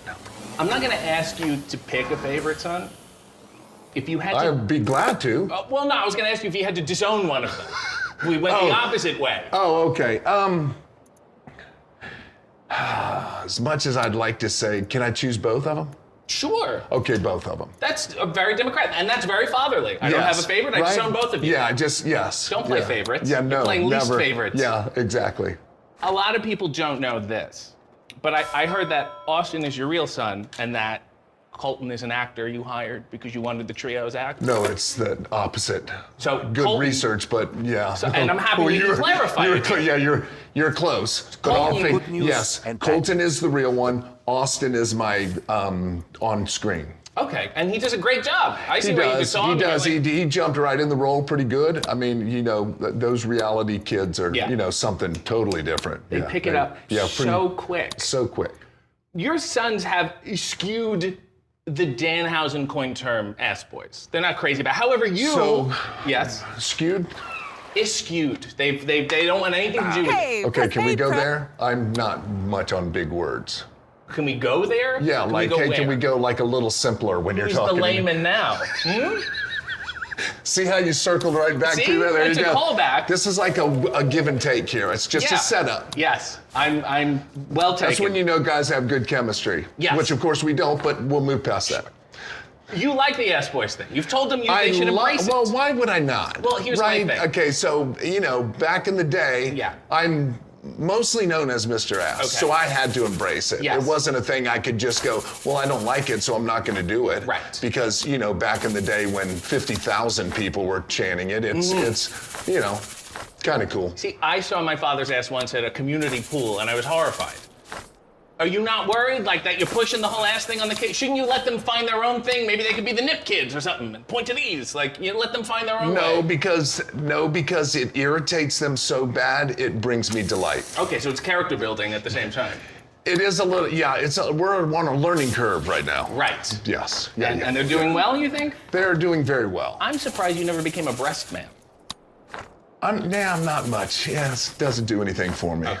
Yeah. Fair enough. Because I always feel like, take the sexuality out of it, you Yes. still got to sit on your ass. These, what do we do with them? Nothing. No. You need it. And they're like a hindrance. They're in the way a lot. Cumbersome. Yes. They're very cumbersome. There you go. Thank you for bringing the words back. There we go. Did you ever go to a cocktail party and say, please, just call me ass? No, because somebody there will go, you're the ass man, aren't you? It never fails. Yeah. There's nowhere I can go that people don't. You're at a country club and you're like, please, I'd like to keep my belt done up, please. like my whole worldly thing being known as Mr. Ass. This is what I deal with on a daily basis. And you're handling it well. Yeah, very well, actually. A lot of crazy things happened in the era. I'm not going to say which era, but let's just say it rhymes with gratitude. I'm with you. I'm with you. I think we got to work the hard Yeah. Jeez.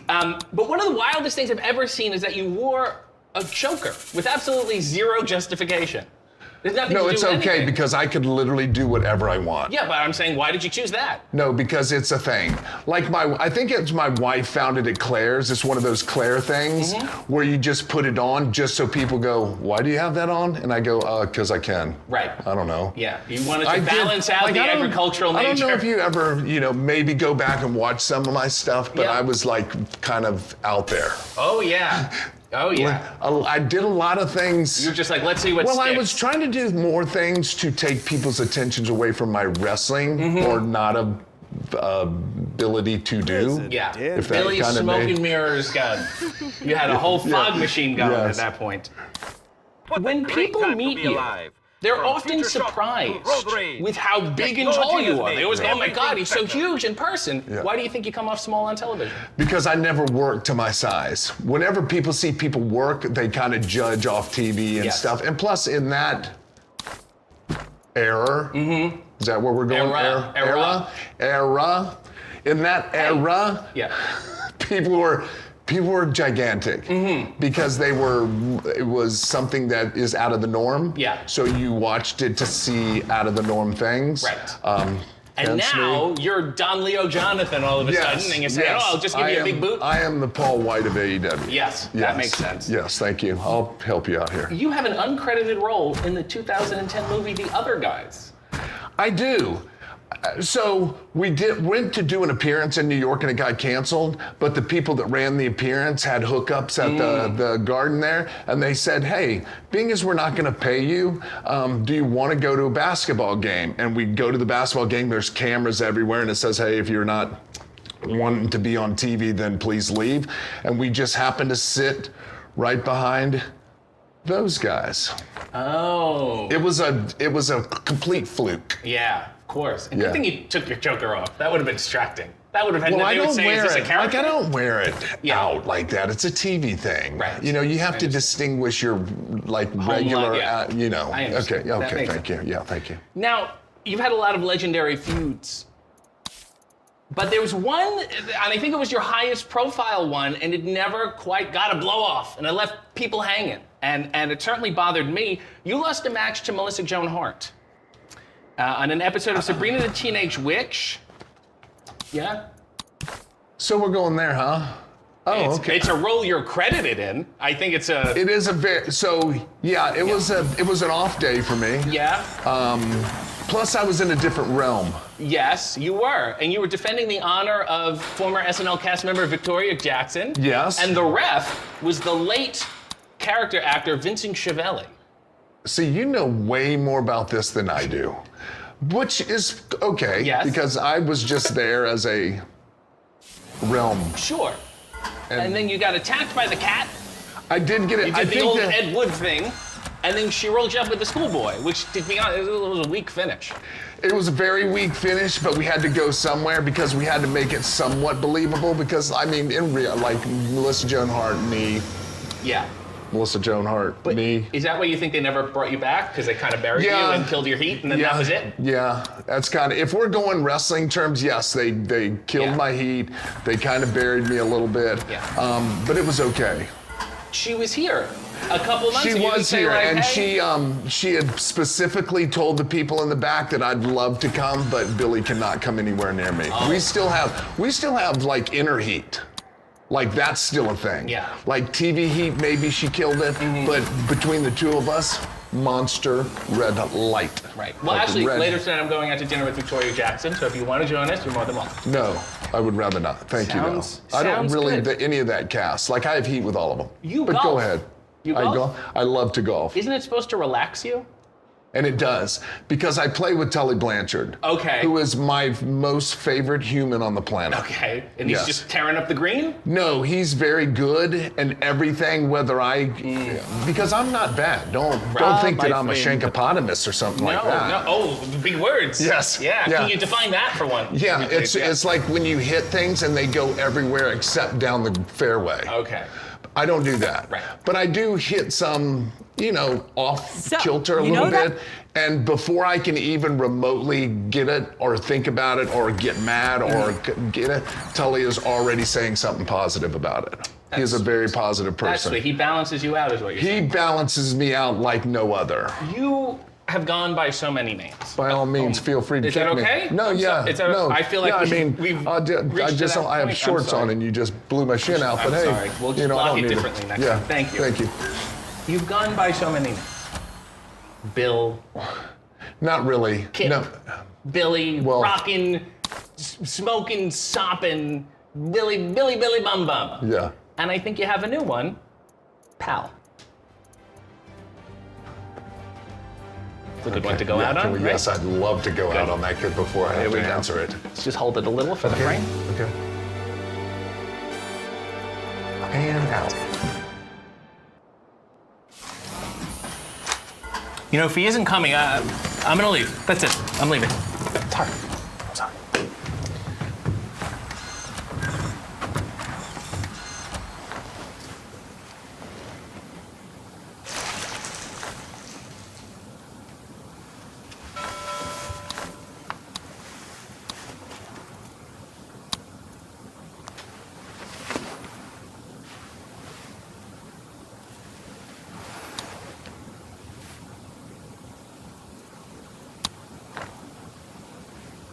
Robot puppies, safe but stupid, or ticking time bomb to robot apocalypse?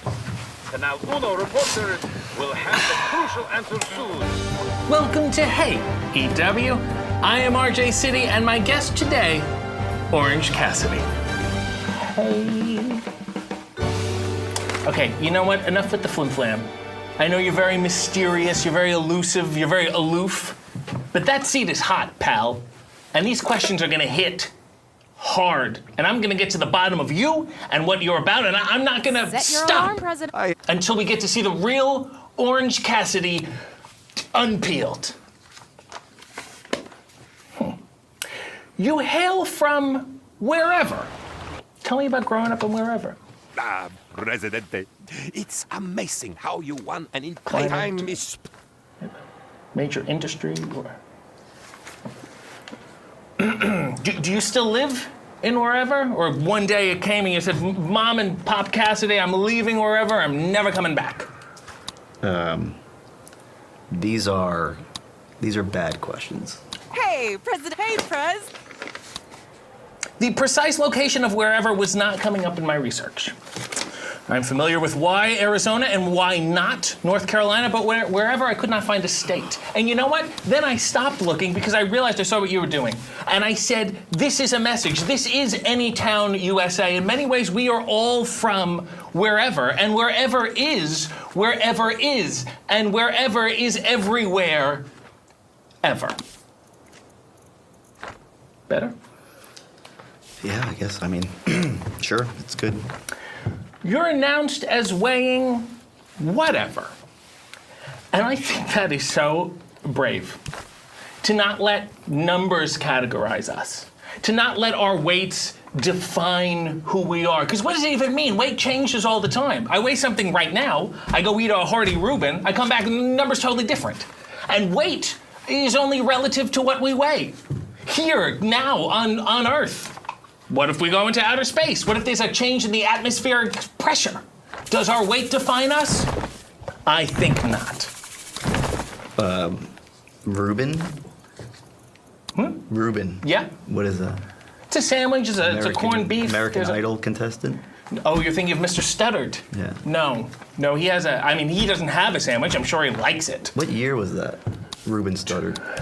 2001? Were you a fan?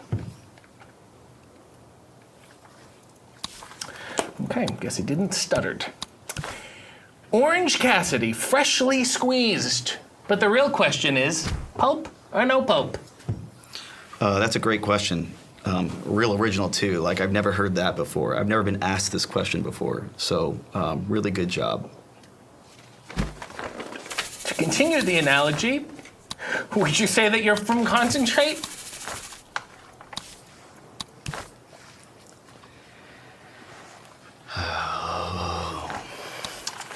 Okay. Do you ever think you'll turn heel and call yourself Blood Orange, Cassidy? Your initials are OC. Do you miss the show?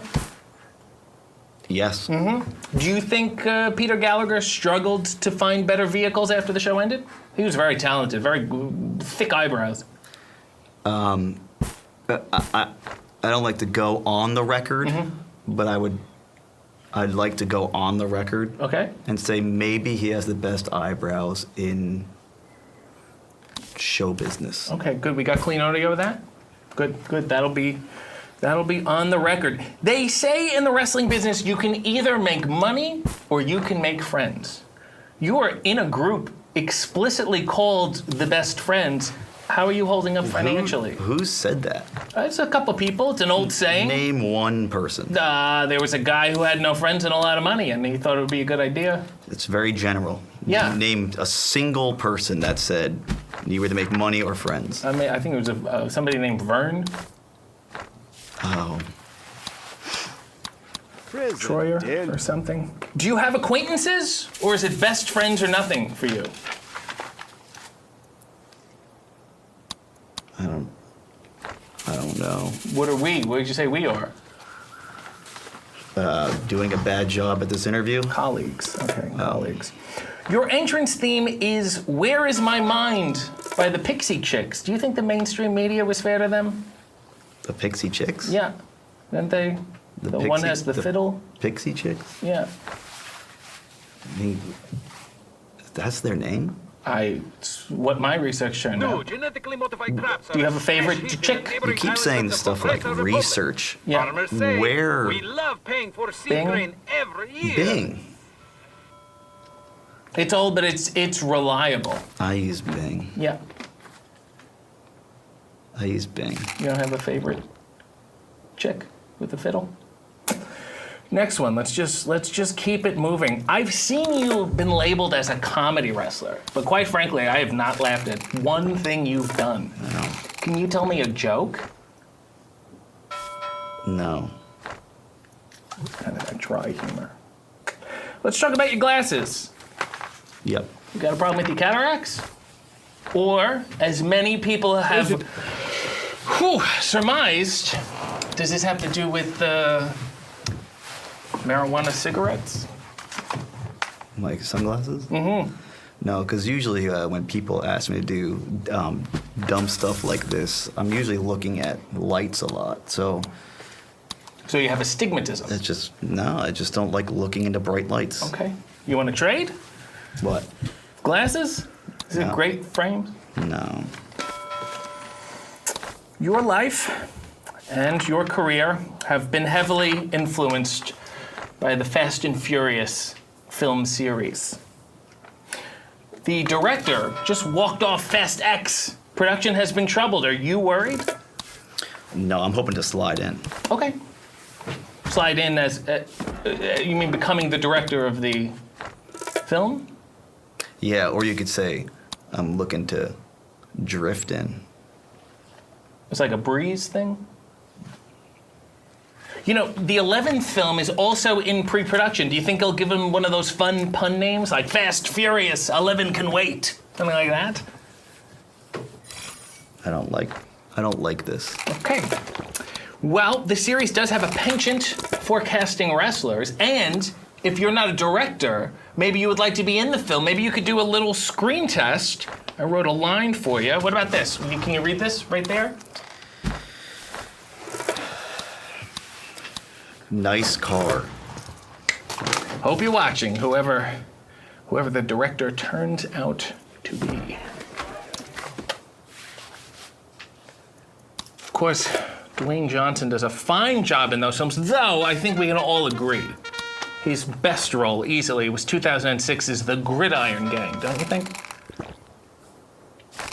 Coach, those kids, you don't think so at all? No. Really? It had pathos, had an understanding, it was about brotherhood. No? No. You don't agree at all? No. You don't think that Dwayne Johnson's finest role was The Gridiron Gang? Have you seen Fast 5? Have you seen The Gridiron Gang? How many footballs are thrown in the Fast and Furious theory? Oh, you're gonna walk away. That's very big of you.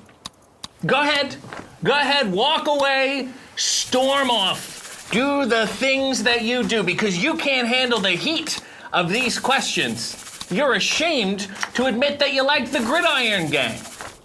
Really? But don't you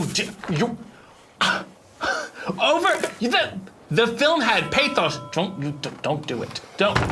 Wow. Absolutely reckless and destructive. And I, for one, am appalled. I'm authorized to say. Don't leave. Really nice. Really big of you. That's right. You're not terribly Storm popular off. with my friends, Ruin the set. Do what you must. I gave you a lozenge. I knew I pushed him too hard.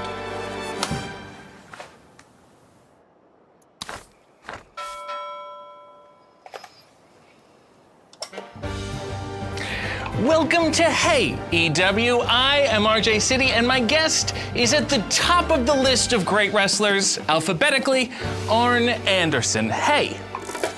How about talent-wise? That too, I'd say, certainly. Let's add that in to the lead-in. Alphabetically and talent-wise, he is number one, Arn Anderson. Hey. That's the reason I don't call myself Xavier or something like that. That would put me at the ass end of the list, right? Right, the ass end. Stick with what we got. Ass also, though, starts with an A. Yeah. Something to think about. Unless it's flat, and then we don't. No. We call it toucan biscuits or something. We don't call it an ass, right? When you say we, you mean us? Are you including me in the we? General population. Okay, all right. You were born in Rome, Georgia, the other Rome. They say Rome was built in a day, but how long did it take to build Rome, Georgia? 36 minutes. Amazing. They just put up a couple barns and they said, here we are? Hey, a couple of trailers, a little pond for people to wash or go swimming, depending on what day of the week it was. Right. Tuesday it's a bath, Sunday it's recreation. I will say, though, Rome, Georgia, the one drawback is it doesn't have the vomitoriums that the old Rome has. Do you think you want to bring that back? It's a vomitorium. Well, you eat a bunch of food and then you're like, oh, and then you go blah, and then you come back and you eat again. It's breakfast all over again. Okay. Yeah, I usually pull up just short of throwing up. Just a rule. That's your break. The Romans? Yeah. Maybe not. No. Well, you can't do as they do, I guess. You are on the top of the list of notable people from Rome, Georgia. It's got to feel good. Do you know who else is on the list? Ray Donaldson. And I played inside linebacker right beside Ray in high school. Did you know that? Please stick to the wrestling. It's all over the place here. Okay. We don't want to go back to high school football. No, we don't want to go back that far. But who else is on the notable list is Ellen Wilson, Woodrow Wilson's first wife. Did you ever have a kingship with her? I'm older than hell, but I did not have a crack at Woodrow Wilson's wife before him. Not quite that old. Right. Oh, it's very democratic. You do agree that I'm not that old? No, you're not that old. However, may I say, Ellen Wilson, I think she would have liked you. She hot? She had a certain joie de vivre. Well, what? Next question. You're throwing that international language on Yes, yes. This is called doing an international. Rome, Georgia, they filmed a lot of movies there. Do you know what movie they filmed in Rome, Georgia? They filmed Sweet Home Alabama there. It's a little disrespectful, isn't it? Sweet Home Alabama. Reese Witherspoon? I was going to say the blonde girl. Yeah, I thought you were going to say something derogatory. I guess that was an acceptable movie, right? Well, but they're saying, oh, this looks like Alabama. Then why didn't they call it When in Rome? It's right there. Yeah. Well, hey, listen, it's not my job to name the movies. Yeah. Maybe you got enough stroke, you can get that job. Let's talk about your career, shall we? Oh, that's going to take a minute. All right. Early in your career, you wrestled as Jim Veritoso? One time. Well, you don't look like a Veritoso to me. Was it like an Italian? Verderoso. Verderoso. Okay, so it was an Italian gig. You came out and you said, hey, I'm a Jim Verderoso, that kind of thing? I was Marty Lundy from Rome, Georgia. Showed up at TV, Atlanta TV, and somebody just said, well, we're just going to call you Jim Verderoso. I said, I don't give a shit if you call me ham and eggs. Just let me get out there on TV and get my ass kicked. And do you think you'll ever do Jim Verderoso again? He's in an urn. May he. We went ahead and buried him in a grave anyway. Not so it's like double coated. Got it? Follow that? Oh, I understand now. Yes, this is an interview I'm gonna have to watch back again and go, I got this one. Get you a sip of wine before you see this back. Thank you. Yes, sir. You also used to wrestle wearing a Panama hat. Yes. People saw those pictures and they loved the hats. You don't wear them anymore. Why not? They didn't love the hat at the time. People didn't like me at the time. Right. I'm like that, getting back to the wine, that bottle that you forgot about that's been in a wine cellar 42 years, and suddenly you go, damn, that's got some worth. Let's taste that. At the time, not so much. They said, who's this punk with the hat? Yeah, I wasn't marketable. I didn't have a great body. I wasn't, a great talker to begin with. I was just a regular guy that was breaking into the business, and nobody thought I was going to be a big shot. And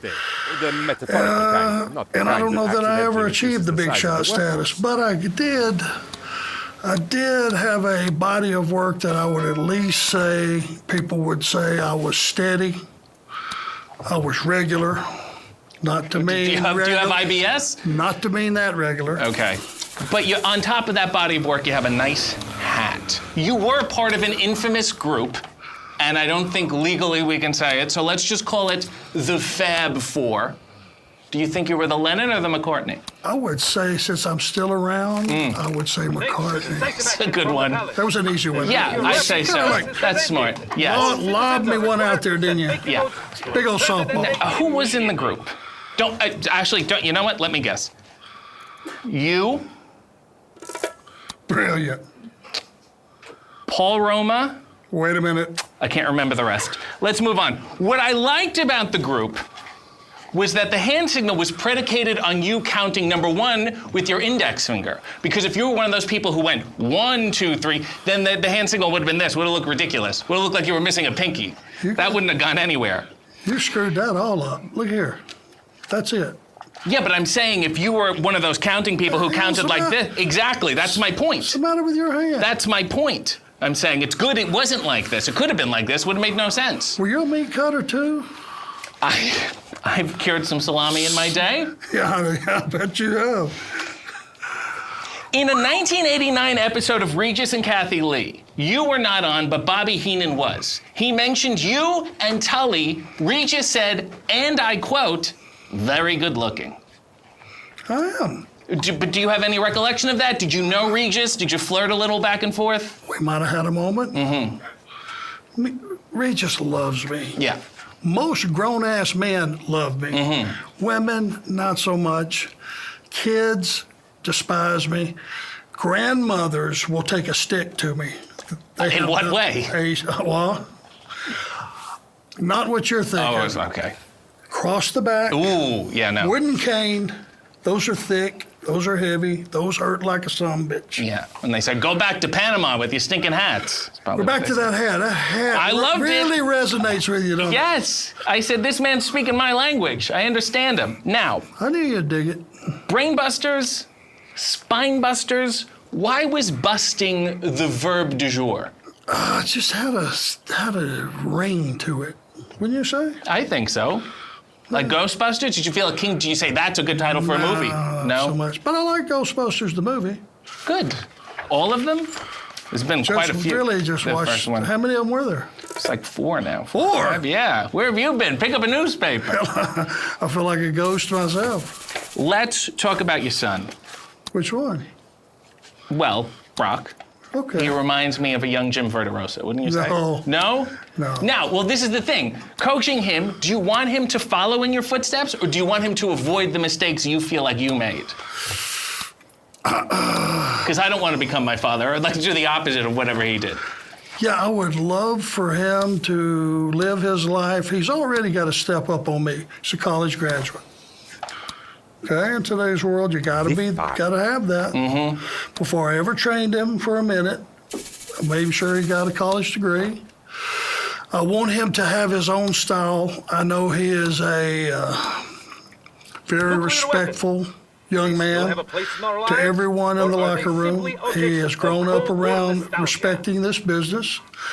I want him to have his own style, but if he steals a few things from his old man, that's okay. He Like the looks hat? like not the hat. Listen, we got to get past the hat. Okay, I'm sorry. So he should get a beret or something. He should experiment with maybe a bowler. No, he's still got hair. Okay. He don't need a hat. Okay. No bandanas. No. No berets. No. Do you wear a beret? I've been known to put on a beret from time to time. What color? It's a mauve. A what? Why? A what? A mauve. What's It's like a purplish. Mauve. Mauve. That's- Short. see, I No, heard no. that. Mauve. Mauve. Mauve. Mauve. Mauve. Listen to how nice it sounds. You're a different cat, ain't you? I am. And meow. Oh, no. Dog person. Dog person. I'll say. The Anderson family is an exclusive one. Some Andersons are in, some people want to be Andersons, but you don't let them in. I'm going to list some famous Andersons. You tell me if they're in or out, okay? Pamela. Not anymore. Okay. Jillian. Gillian Anderson. She was on a Space Monster movie, wasn't she? It was a TV show, but sure. Okay. No. Richard Dean. Hell no. Okay. Finally, Harry. Harry. Yeah, I like Harry. Okay, Harry Anderson's in. Who's Harry? He was on Night Court. He was the judge. He did magic tricks. No. You don't like magic? No. You're anti-magic. No, I just didn't give a shit about the show. No, he had a fun Or hat. Harry. Okay, all right. So that's no Andersons all across the board for you. Yeah, I mean, we got all the Andersons we need. Okay, you're self-sufficient. I understand. I would like to talk about a couple quotes of yours and ask you about them there. Quote, they send one of yours to the hospital. You send 2 of theirs to the morgue. One. To do what? Only one. So you send one? It's 1 for 1. So I send one to the hospital. You would send one of yours to the morgue to do what? To see if my aunt is there? I might have overshot that one a little bit. Okay. You know, I think of the great mimes of our time. I think of Marcel Marceau. I think of Shields and Yarnell. And I think of Arn Anderson's gun. It feels like you have one. People believe it. It's frightening. Do you have it on you right now? Do you watch the Lethal Weapon movies? I've seen a few of them. You like them? They were okay. Okay. There's places to put guns that aren't necessarily just, you can see them right away. Could be not. Okay. You all right with that? So, yeah, I mean, you can't give it to me right now. We can't talk about it, show Give it it off. to you. What? Damn, you're getting comfortable with me, aren't you? I have a beret, and it's mauve, and meow. Mauve beret. Do you declare it at the airport? Do you wear a male diaper? Well, I don't think I don't know why you would gender a diaper. A diaper is a diaper. That mauve beret's going to get somebody knocked shit out of it. Okay. So it's good to have it. Good deal to have a diaper. Yeah. Thank you. Probably might not fit in a child's diaper, but grown men have them these days. Thank you. I do have smaller hips than you'd think. I know you don't want to give me your gun. However, I have a little gift for you.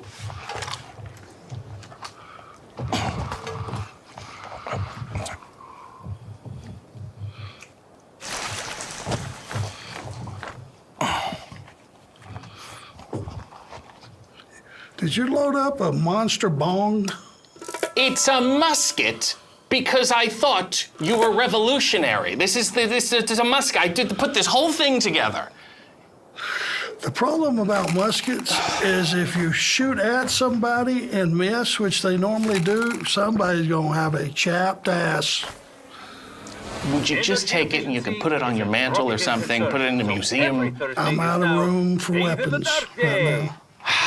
But I appreciate the thought. No problem. This has been my interview with Arn Anderson. And to you, I say meow. Dog person.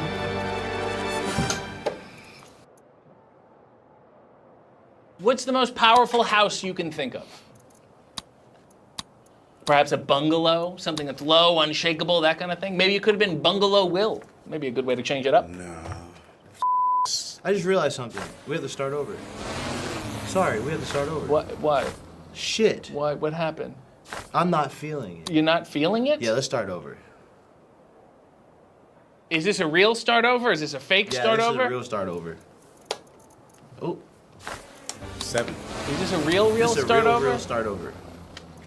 Yeah. You sure about this? Yes. Okay. We're doing it again? Trust me. We're doing it again? This take is it. Okay, because I'm going to clap, and this is real. This is for real, for real. Okay, 7. all right. Sorry. Wait, hold on. It's just hard to tell because I I restarted know. the show 70 I'm times. pretty good. Huh? Kind of scary. You ready? Oh, I didn't mean to alert everyone. Okay, we're good now?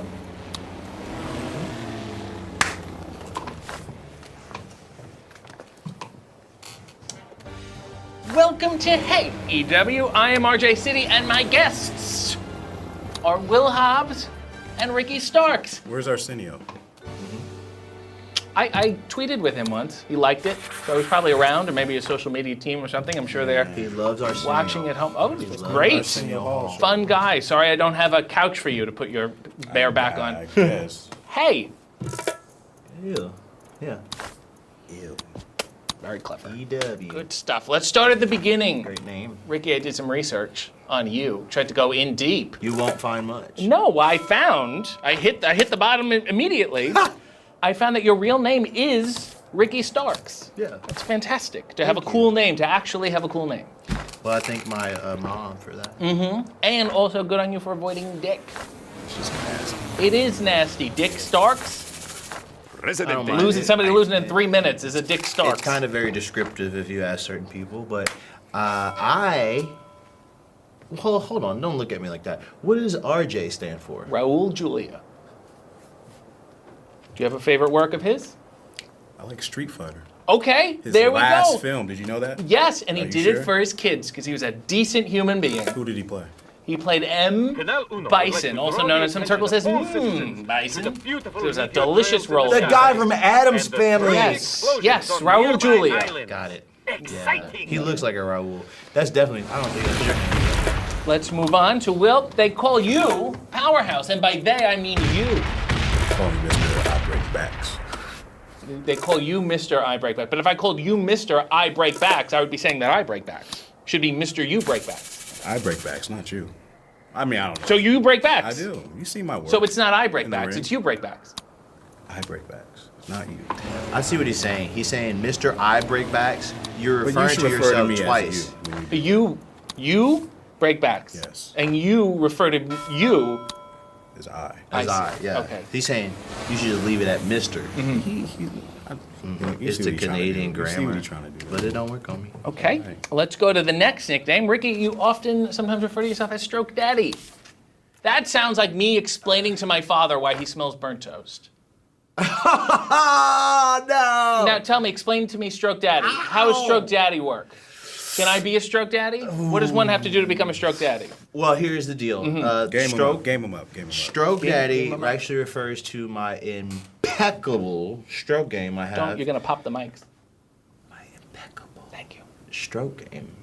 Don't interrupt me. My impeccable stroke game I have with golf. Oh, so you guys hit the back nine? You must crush him out there. Hey.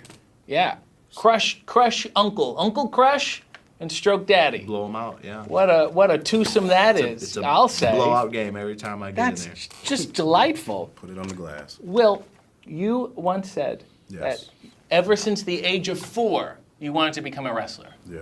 What did you want to be between the ages of 1 and 3? I mean, that's a tough question. That's a tough question, you know. Most kids want to be like a fire truck or something. No, I've seen too many fire trucks in my day. Oh, okay. You were an arsonist? I'm from the hood, man. You're from the hood, and they have a lot of fire trucks there. Okay, Bang, I bang. understand. Ricky, not so long ago, AW was in New Orleans. New Orleans. New Orleans. New Orleans. Trying. And you got the hometown reaction. Yeah. But then before that, AW was in Texas. Yeah. You got the hometown reaction. Yeah. Isn't that cool? I'm beloved in every city I go to. A little much, isn't it? How so? Pick one. Are you mad that this man is just well loved everywhere? This is my thing, is that there are some wrestlers on the roster, Ethan Page, for example, from Hamilton. AEW is never going to go to Hamilton. Sure. Shouldn't you gift him one of your hometown reactions? Wouldn't that be a democratic thing to do? I feel like that's a very bizarre thing to say, especially coming from a dual citizen such as yourself. So theoretically, you're in the same boat as me. You I have don't two get it. hometowns. I get the same tepid reaction wherever I go. Detroit, Canada. Yeah, but I'm ashamed of where I'm from. See, I'm not. You're ashamed of Detroit? I'm not from Detroit, and I'm ashamed of not being from Detroit. Where are you from? Toronto. I could see that with your Lisa Loeb glasses. Yeah. Yeah. The problem is, I think a lot of people are jealous that I have so many states that people love me in. Okay? Yes. Yes. So New Orleans is where I was born and raised, and Austin is where I currently reside. Yes. I can't help that I'm. But if you could only get one hometown reaction, you only get one. Pick one. New Orleans. Okay, fine, fair enough. Will, let's talk about your style. Is that okay? You want to? Okay. Your show. You often wear some overalls. Yeah.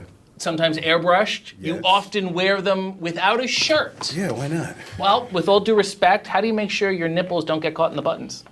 Because my chest is so wide, man. Mm-hmm. You're not worried about it? Sometimes you do a running, you have overalls on, No, they're I just come prepared. snip it off, and then you're gonna be like him. I saw you have a Band-Aid on your knee. What happened there? Rick? You just want to just get all up in the business, man. I have a bandit. Your feet are touching me. I'm sorry. I'll back some space. I'll back it up. I'll back it up. Thank you. Well, it's Sorry. just pressing. I mean, we can share it. Well, I think it's a nice symmetrical shot. I think Yeah, we'll like help it's everybody black and white, just Ebony like and this ivory. this interview. Mm-hmm. Well, I got a Band-Aid on my knee because before every show, I actually go into the ring and practice instead of staying at catering and eating food and not doing anything of substance. Okay, and so you're starving. ultimately- Yeah. Yeah, and ultimately, hating my existence here. Mhm. Yeah. Mm-hmm. And what were you doing? Knee drops? You've also worn giant fur coats. I saw them and I like them. How would you describe your style if you have to give it a word? May I? Haas chic? Yeah, I like that. Well, it's not that bad. I like And that. your style, if I may. Which is often copied here by a lot of people. Yes, it is. It's very influential. It Just reminds me of when I used to go to get my hair cut, and in the waiting room, they would have those books of sample haircuts, and they were all black and white photos of men on cobblestone streets. What type of That's what barber it shop reminds did me you of. go to? That was a salon my mother took me. Oh. You're talking about. It's good. You're talking about my haircut. Or you're talking about my style. I'm talking about your style, but I'm saying the men who in the sample haircut things, they wore similar clothes. Very fashionable. Very fashionable. Okay. It was good. Yes. It's not an insult. Did I say it was? I didn't. You were both members of Team Taz. Sure. Ricky, you've been a member longer than anyone. Damn! I actually have. Wow. Will, the second longest, though. Of course. You know, Yeah, Brian Cage was in for a bit. Dante Martin was in for like a weekend. Yeah. What's the secret of not getting kicked out of Team Taz? I'll tell you what the secret is. You ready for it? I'm here. You have to wear Cole Haan shoes. Mm-hmm. all the time. Well, is that what that is? do you think he would be interested in? Those are very. I like those. Yes, I think you would be a top prospect. I think you can offer a lot to team tasks, such as your intensive research that you do. I'm sure you were great at writing thesis papers and research and all that stuff. Probably a AAA student when you went to Toronto They didn't grade them like that, but okay. What's your GPA? It was hot. It was up there. What's the number? What's up there? Well, it's Canadian is different. Canadian is an 8. So if you convert it into American, it's like it says 3.7, 3.8. Hold on. Yeah. Turn your head to the side. Those don't have lenses in them. It's professional. I didn't They want don't the have glare. I lenses. didn't want the glare. I get the glare. Your glasses don't have lenses. Yeah, look, you put yours on a glare, people will turn it around. I look great. Now I see myself. I find it affronting. Wow, I didn't know you didn't have lenses. Let's talk about your pose. Ooh. First time I saw it, I thought, oh my God, he's got a migraine. But what people don't realize and they neglect is how much work you're doing on the back half of it. And the leg, too. The leg. That leg goes up, everything. My only note is maybe sometimes special events, pay-per-views, you can have a little fedora and then do flap-ba-ba-ba-ba like a Sammy Davis. I can't wear a fedora. There are no hats in this world that I look good in. And that's what I've been, I'm not going to say I've been cursed with. Right. But I'll tell you this. If I had it my way, which as Limp Bizkit used to say, I would actually have a tennis little hat. A little tennis hat. A tennis hat? Yeah, you know the tennis hats? Tell me, what's a tennis hat in your mind? When he says tennis hat, what's the first hat that comes to A visor? Yes. A visor. Bring it back. Visor. Bring back a visor. Go ahead. Because the lights, you don't like lenses because of the glare. I don't like the sun flare in my eyes. I understand. My retinas are I have astigmatism, by the way. I bet you didn't find that in there, buddy. No, I didn't. You must have kept that well hidden. Yeah. The Dirk Sheets get a hold of that. This is how I keep it hidden. It's game over. You once referred to Keith Lee and Swerve as, quote, a broke-ass Keenan and Kel. Who said that? Who said that? Who said that? I see. We're laughing about it because I see. Let's continue the analogy further. If they're Keenan and Kel, are you guys Mondo Burger or you Danny Tamborelli and Lori Beth Denberg? Fill me in here. Wow. Vital information. Wow. Will Hobbs with some vital information. All that. Wow. The adventures of Rick and Will. You're a little rude in that sense. If we had to be anyone, it wouldn't be on Nickelodeon or all that. I tell you, Wouldn't be on a kid's show. No, it would be like James Franco and Seth Rogen. Okay. Yeah, successful people. Yep. Yeah, I know successful. Or Raul Julia, very successful. And who played his wife? Lloyd. No, who played his wife? Oh, Angelica Houston. Yes. Yeah. Yeah. I know my Addams Family. Will, I have actually a fan question for you. Ooh! You ready? Shoot. Say it here. Okay. And I quote, Will, you are fine, mighty fine, a fine hunk of man. They should call you the Three Stooges because you're a fine and so much mo. If you give me a spine buster on the floor, I would thank you. And it's unsigned. Oh, wow. Thought it would have been more of a question. Do you have a response? Are they lying? I don't know. I think you're fine. I don't know. I'm gonna be honest with y'all. Whoever wrote that, you gonna stay single for the rest of your life because that was dog shit. That was a P.O. box we have. Oh, I don't. You pay for that, huh? Because the company sure don't, huh? No. Yeah. No, this is all run by me. FTW. Yeah. Stands for many different things. What does it stand for? Are you married? No. Oh, you're lucky. You're lucky you're not married, because I'll tell you what it stands for right now. Who's married in this room? Well. It means, can I say it? Go ahead. Well, you got your finger on I'm the worried. lips. It means, Tell him. it means F the wife. In terms of coitus with the wife. A consensual coitus with the wife. So I'd be having sex with my own wife? A consensual, yes. So I can't FTW under those circumstances. I'm not married. I have no W. You have a wife. I don't have a wife. Oh, okay. You said you were married. I said no. Oh, sorry. It's not my own. No, do someone else's. Okay. They say possession is nine tenths of the law. Okay. All right. I think we've made our point. I want to thank you both for coming here. And for me, FTW stands for fascinating to watch. Okay. Functionally 2 winners. Freakishly talented wankers. Ooh, where's and he was gonna? Fun, Where's the T come in? Freakishly talented wankers, talented, and thought he said challenge. and fun time Workers. Wow. Here's one for you. It stands for fine. That will do. There's a D in there. Yeah, but it's lowercase. Before you turn it off, it's lowercase. It So still don't, no, it doesn't count. It's not FTWD. This isn't Brooks and Dunn where you do a neon moon on me and you turn out the freaking lights before I'm done finished singing the song, all right? It stands for the winners, for the wieners, for the wives. It stands for F the world. It also stands for thou will wait. So, go ahead, turn it off. Turn it off. We're good? Turn it off. 3, 2, 1. Great. Just make sure you speak clearly and enunciate. I'll do what I can. Thank you. Okay. Welcome to Hey, EW. I am RJ City, and my guest is Tony Schiavone. Hey. How you doing? Is that clear enough? You can give me a little more. Hey, how you doing, There RJ? we go. Good to be with you, brother. That's the fake Tony I was hoping for. So my whole life, bud. Now, I had always known you to be a straight shooter. What you see is what you get, that kind of guy.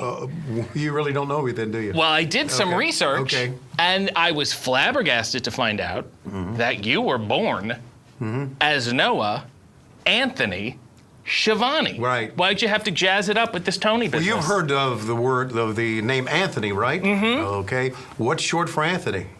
Ant? You got it. It's Tony. Okay. Well, I just thought if you were going to change any part of your name, it would have been your last name. It's hard to pronounce, hard to spell. You know, that was not my decision. That was the decision of the promoters when I first started. Yeah, use your last name. I could have used Noah, but I was born a long time ago, long before you were born, right? So back then, Noah, right here in 2022, is a fashionable name. Right. It is. But back then they said, hey, where's your ark? Yeah, that kind of right. thing. And were your parents drunk when they named you? They probably were. But so it was different back then. So I just didn't use the word Noah or the name Noah, and I just went with Anthony, and they shortened it to Tony. My relatives called me Ant, A-N-T. That's weird. That's well, still a derogatory, a little mean. Well, I came from a weird Italian family. So Yeah, well, so this is my thing, is that Tony Schiavone, why is it not Tony Schiavone? Why not go for the full rhyme? Is it too Italian? Well, you know, here's the deal. The real pronunciation of the name is Schiavone. Okay. Tone Schiavone. It would have been great. Cool. That's cool. It wouldn't play in the Atlanta area. But Siri calls it Schiavone. Oh. Siri doesn't like you. Have you upset Siri? Siri doesn't like Did you do anything? Did you say, hey, put Burton Cummings on or something? And no, I did say, hey, bitch, it's Schiavone. Oh, and Lord. She didn't like that. Oh, I can see that she wouldn't. Allow me to summarize the last 20 years of your career. Please do. Early 2000s. Yeah. You were not well liked by the wrestling community. No, probably not. They reviled you. Yeah, right. They said, get out of here. Right. Take a hike, Tony. Which I did. And you said, yes, I will. You packed your bags. Yeah. You left. Yeah. You left. Hide and go, Tony. Yeah. And then all of a sudden, years and years and years go by, not a peep. Wrestling community looks around and say, hey, you know who we miss? Yeah. Tony Schiavone. Right. You come back, you're beloved. So is that the secret to being good, is just going away for a while? Well, it probably is, because I think what happened was they didn't hear me for a long time, and so they didn't get sick of me. I got sick of me because I was on every show. Right. And there's just so much you can take of me, ask my wife. So I just thought, well... Does that help your marriage? Do you use that in your marriage too? Yeah. You get into an argument, you say, listen, you're not going to see me for a week. That's when you come back out, you're going to love me. Right. So I started doing college football and working for the Atlanta Braves organization, and I would go out on the road for a road trip, 8 days, right? And that helps your marriage. Yeah. It really does, being gone for quite a while. To leave. So it helped, and I guess I really did have a lot of fans that I didn't know about, and usually the ones that crap on you are the loudest, right? So that's not why I left, not because they ran me out, but well, a little bit. no other promotion wanted me, and I wanted to go try to do something else. So I tried to reinvent my career, and I was So do you think they changed or did you? Because now you have the earring and you got tattoos. What's next? You gonna play the acoustic guitar? Well, I am playing the drums. Really? Yes, I got an electronic drum set. Oh, that must be, no wonder you leave every week or so. That must be incredibly annoying. Yeah, well, I put the headphones on. But still, you can hear the you can still hear it. Believe me, I know. So anyway, so I got the earrings, got the tattoos. Confirm or deny, you have one tattoo. It's a portrait of Baron von Raschke? No, it's Bug, my dog. Oh, I was totally off there. Right. You were famously in Ready to Rumble. Do you think Oliver Platt will ever return to the ring? I don't think so, no. Oh, that's a shame. Because he was the good one. He was better than that other guy. Yeah. What other guy? Scott Conn. Oh, I thought you were going to say Diamond Dallas Page. Oh, no. He was good. There was some other guy there who was doing a lot of yelling. Right. You were also, and this is really interesting to me, you were in an episode of Arliss. Yeah, I really enjoyed that. And then Robert Wool came and did commentary with you. What did you learn about commentary from Robert Wool? Comedians shouldn't do commentary. Okay. So you don't think he'll ever sit in Dynamite and say the return of art? You know, he's on HBO Max. It's under the Warner umbrella. It's under the umbrella. Maybe it could be a revival. Here's one thing I've learned about wrestling is you never say never. Right. Anything can. Look at me, right? I'm back doing wrestling on Turner or on now Warner Media. So you never say never. So yeah. So but it's a hard no for you for Robert Wool. No, I don't think so. You have wool heat? No. Hot wool? No, I have wool heat. No, I don't. Okay. But I like Robert Wool. I always did. I liked him in the first Batman. He was very good. He was very good in that. Yeah. So he was very cool. So I liked him. You also worked for a time at a well-known coffee establishment. Yes. We don't need to name the name, but you were out and open about it. Yeah. You're proud of, earning $1. Did you ever work there and say to yourself, damn it, I'm Tony Schiavone. I'm going to announce this Americano in my Tony Schiavone voice? No, but I did use my announcing voice at the drive-thru a lot. Yeah. Really? Yeah. So you would give me a little. Let's. So, all right. Hey, how you doing? I got to roll down the window. Okay. There we go. Good to see you. Good to see you. I've got an Americano with an extra shot. Is that correct? That is me. Okay. Well, here. Have a great day. Thank you. And by the way, this one's on me for being a nice guy, okay? I'll pay for it myself. Thank you. Okay. That's so nice. All right. And then you drive away. Now, I want you to drive up and be a difficult customer. Okay. It's different car, whole thing. Yes. This car's not working. I'm very, very angry. Oh, the window's busted. All right. Yes. Hello. Hey, how you doing? I'm not so good. Okay. Did you get Americano? Maybe I did. Okay. Maybe I did. Well, here's a hot cup of Americano, and go f yourself on me. Okay. Okay. And that was your announcer voice? Yeah. Uh-huh. Wow. Yeah. Wow. You never trademarked that phrase? No. And that didn't work with the establishment? No, that didn't work. But you know what? I did establish a great. I loved working at Starbucks at this coffee place. I had a green type. Yeah, so did everybody. Yeah. You're just describing what they wear. It's the most famous coffee chain. I think we know what the outfit is. Yeah, Thanks. Thank you. So I really liked it because it was me and a bunch of 23-year-old girls. And they always gossiped on each other and hated each other. Yeah. And I just listened and was like their grandpa, and it was. And by the way, I've been told by the manager of this coffee establishment that anytime I wanted to come back to work, I've got a job there. You got free reign. I've got free reign. So when the wrestling industry ends up hating you again, and it's inevitable, just the law of physics, really, you'll say, hey, you got a place to work. Right, exactly. Give me what was it, a green apron? A green apron. Fascinating. And a hot cup of you know what. Let's talk about your personal life, and I'm not going to hold back. Okay, go. Please don't. You went to see the most recent Batman movie with Eddie Kingston. Yeah, I did. Weird. Well, yeah. So, explain it to me. Who bought whose ticket? You paid for your own? I bought the tickets. You bought the tickets. Yeah. You said, come with me. Right. And then you guys split a popcorn or put 2 straws in the iced tea? There's a guy who works backstage, Jeff Jones. He was with us. And I had a popcorn. Jeff had a popcorn. But Eddie did not want any popcorn. Oh, wow. Okay. Eddie Kingston, does he yell at the screen?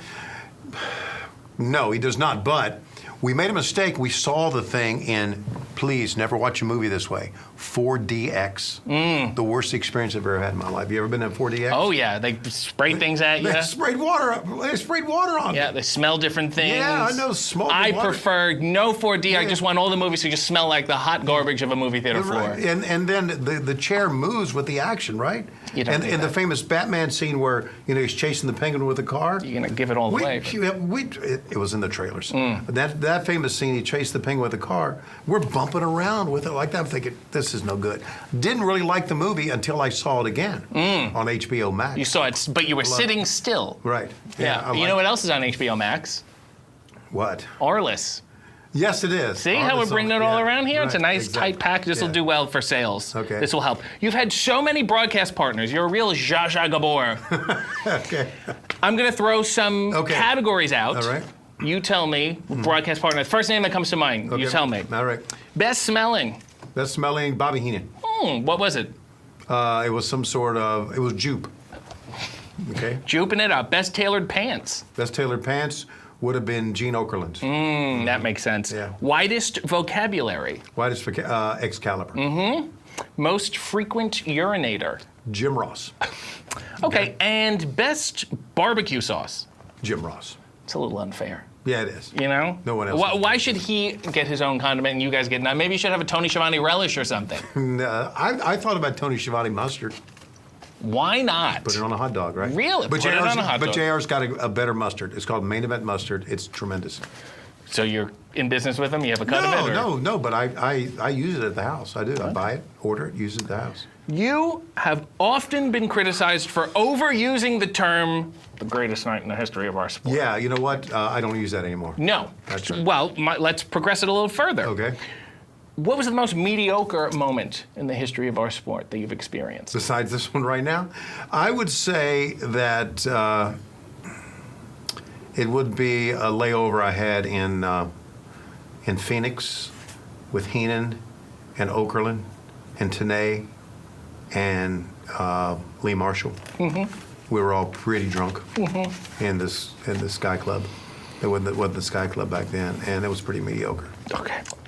Well, we don't have time to cover anything else. I know you do a podcast with Conrad Bain. That sounds nice. That's Conrad Thompson. Can you lift the mediocrity, I guess, and do your big catchphrase for everybody? Okay. Ready? And then we'll go off on that, I guess. 1, 2, 3. Hi, it's Tony Schiavone. We're desperately out of time. The tape machines are roll. Tape machine? We don't have any tape machines anymore, do we? That's your catchphrase? Yeah. It's Tony time. Something else. All right. You know what? Skip it. We'll fix it in post. Thanks, man. Good enunciation. Good talking to you, Fred. Thanks. Bye.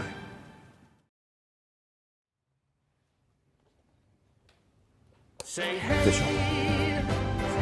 Yes, it's official. Welcome to Hey EW. I am RJ City, and my guests, Cash Wheeler, Dax Harwood, FTR. Hey. Hey, EW.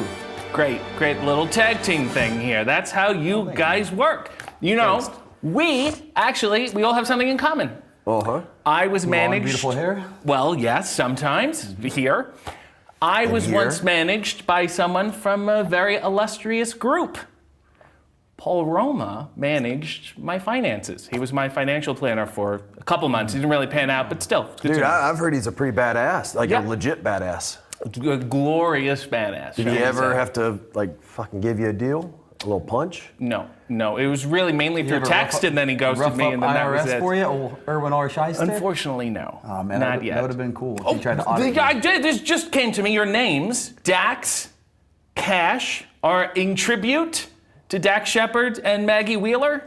Dax Shepard is my wife's celebrity crush, which is so weird of you to even bring up. See? I know things, and we follow each other on Instagram, by the way. Oh, yeah, she told me today. Yes. I told her, I said, I'm going to have this interview with your friend RJ City, and I said, I wanted to introduce you guys, but he's leaving on Monday. She said, oh, well, I'll follow him on Facebook, or what is it? Instagram, and he follows me. And I was like, oh, okay. Yeah. Well. All right, well, let's start here. So she likes you way more than I do. But That's pretty cool. Isn't this something? Tribute to Maggie. Yes. And, okay, She's a doll.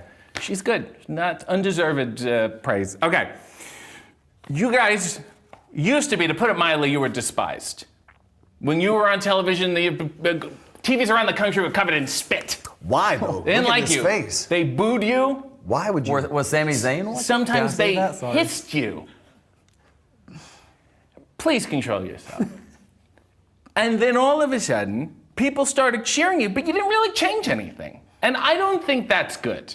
I don't think that's good business, because I think you should do more stuff to indicate that you're good guys, then people will cheer for you. So if you don't mind, I've put together a list of little things you can add to your repertoire. I was praying you would do this. I was gonna say, not enough people do more stuff these days. Right. So when you say we should do more stuff, Yes. I'm on board. Okay, first one, clap and then shake as you come out. It's like, yeah, let's go, that kind of thing. Yep. You're uncomfortable with it. There you go. That's great. Can you like fist pump and then clap, and then go back? I think we're messing with the formula here. Next one. It's a good one to yell. Come on! Exclamation mark. Let me hear you. It's inclusive. Let me. Allow me to hear you. Do you have to enunciate it so much? Come on, let me hear you. Let me hear you. And they go, is he from a little more France? laid back. Dude, let me hear ya. I think let me hear ya. All those together. Yeah, so let's try it again. You guys do that? The clap and then let me, okay. Come on, let me hear you. Yep. Come on, let me hear you, huh? What about Not feeling with the question? The rhythm. Huh? I'm like Steve Martin. Sometimes if you do a move and it doesn't really get a reaction, look to the crowd and go, huh? Right. Come on, you hear ya? Do you remember we're at a wrestling show? That kind of thing? Huh? Was that okay for everyone?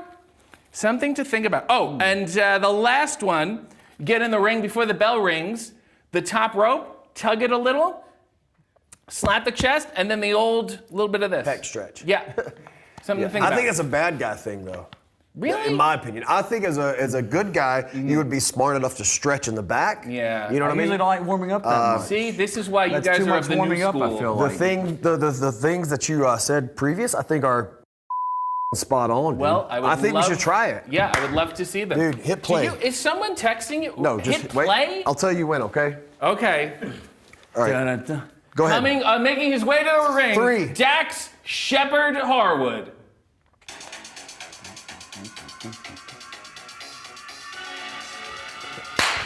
Come on, huh? Yeah, but not over the back of my head. That's alarming. Sorry about that. Oh my God. Restart. Are we doing it again? You go first and I'll try it. Okay. Cash, Maggie Wheeler, and Dax Shepard Harwood. Come on, huh? Let me hear you, come on! You see it? You want it? Wait, did that sound weird? Let me hear you, come on. No. What about that? That's great. Little pompous. What about some high knees? Can we stop What about this? some fast high knees? How does this stop? Dude. I wish my knees would allow me. Here's That a hurts. question. Since you did that thing, what do you think the Hardy Boys have to do to be considered a top tag team in this business? Drop Nancy Drew for one. Chet, their friend that drives the old sedan, I feel like they need to get rid of him also. Like, Yes. they're great detectives, but they're shitty workers. Yes. Yeah. I think he's talking about Matt and Jeff, maybe, or no? I thought they changed their names to Daddy Magic and Angelo.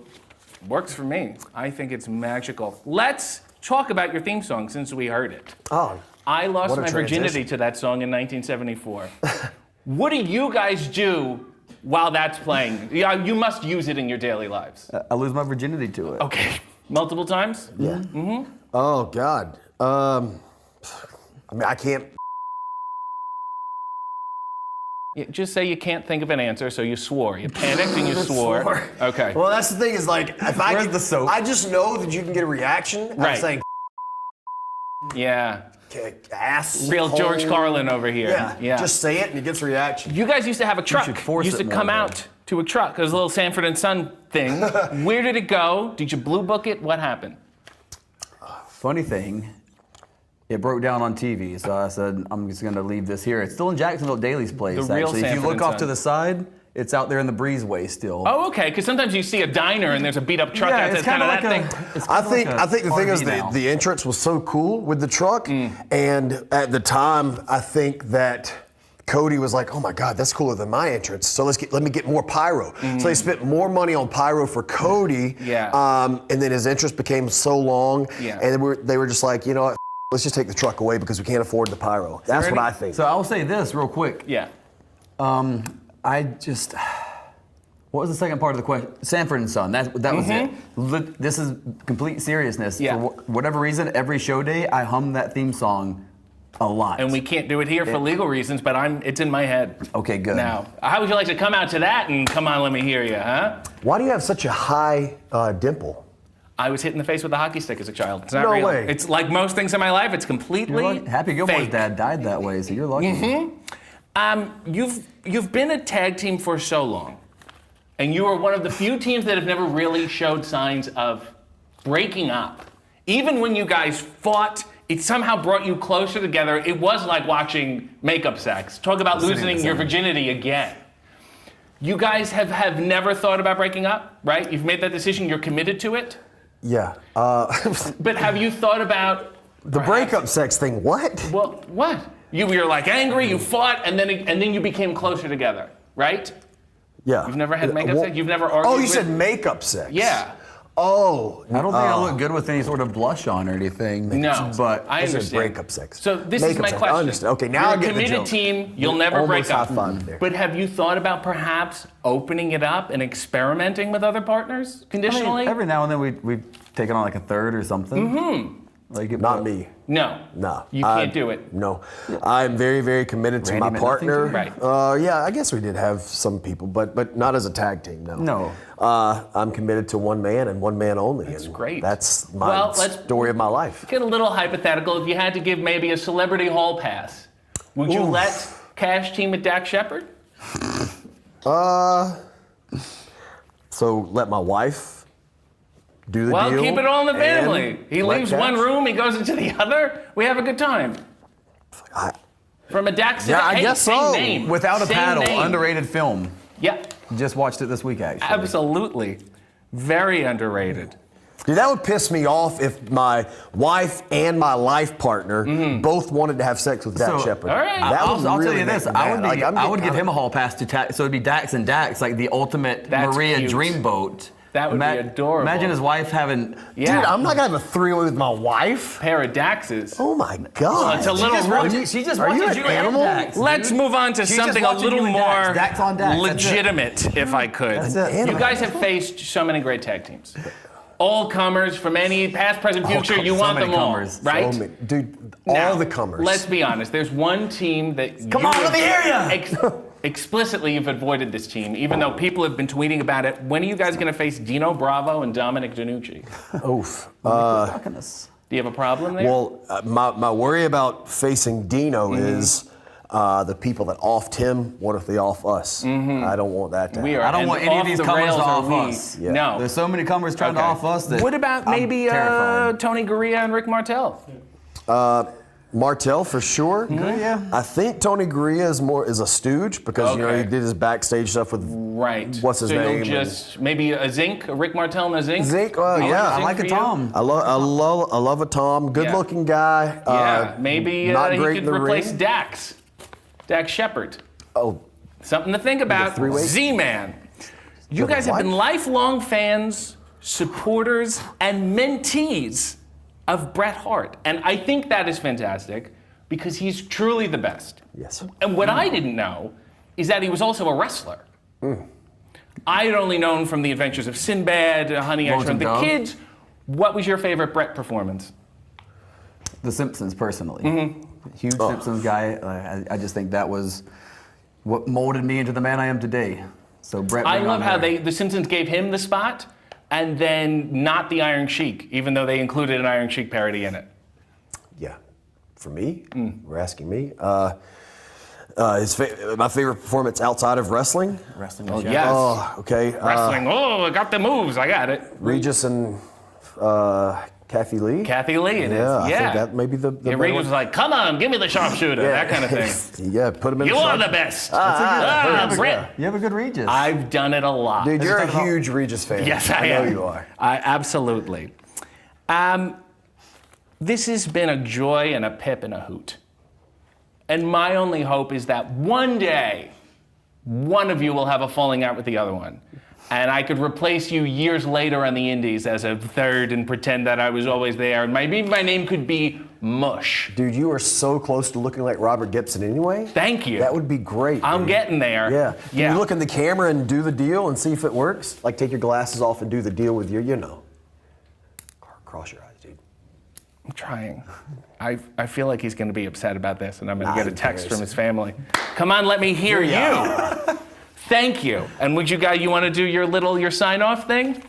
You didn't prep us for this. You don't do a sign-off? You do your sign-off at the end of every promo. You do the same sign-off. The top guys out, my little scab right here. Yeah, what happened? But that's another thing that we did as bad guys. Right. So I didn't know if you had something that would be more good guy. No, go back to this for now, and then when you start doing the come on, let me hear you, then the whole world will change. Let me try this. All right. Top guys, out. I heard that at an orgy once.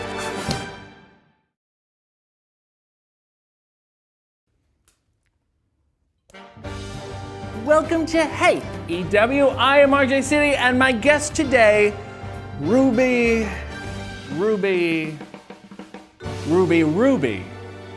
Soho. Hey. Hey. Hello. Hey. How are you? We're doing this? Oh, what is the noise? Is that the thing? Isn't this a thing? I don't think I ever add the noise to it. Okay, but we're doing it. It's back. Because this is but this is Texas. You know? No. Right?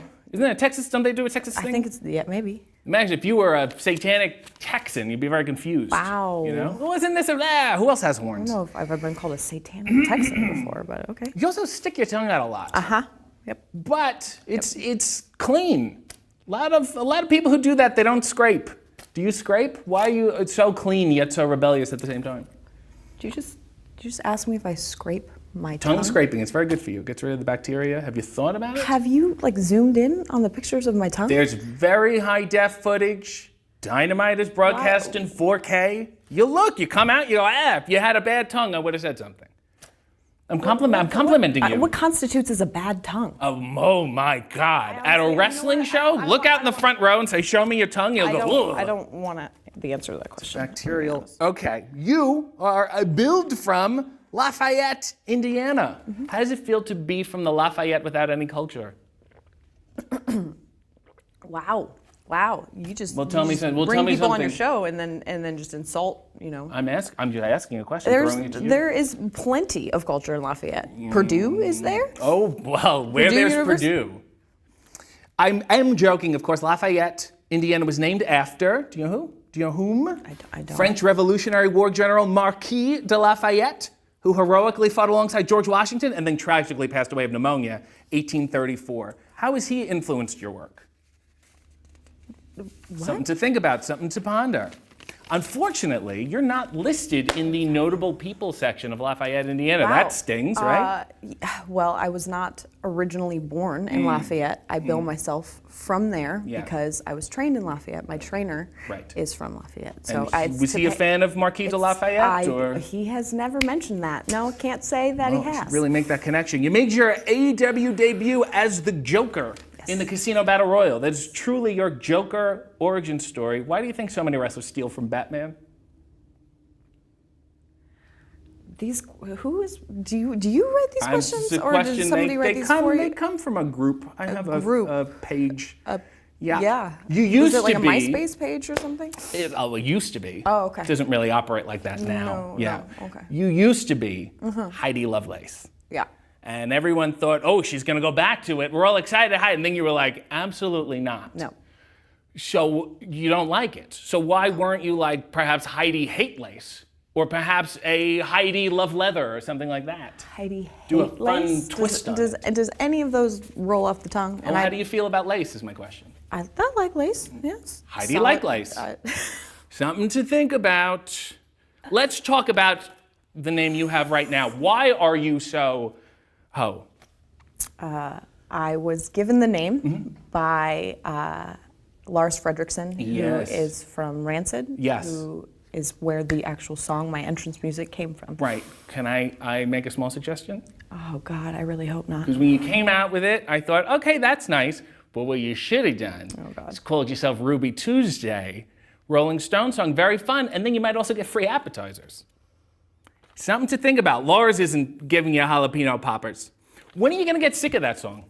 You come out, you love it, you're excited, and it plays all the time. I'm like, she's gonna get sick of this. Are you getting... Not at all. No, really? Because I love that Paul song. Simon, but if I hear You Can Call Me Out one more time, I'm gonna jump out a window.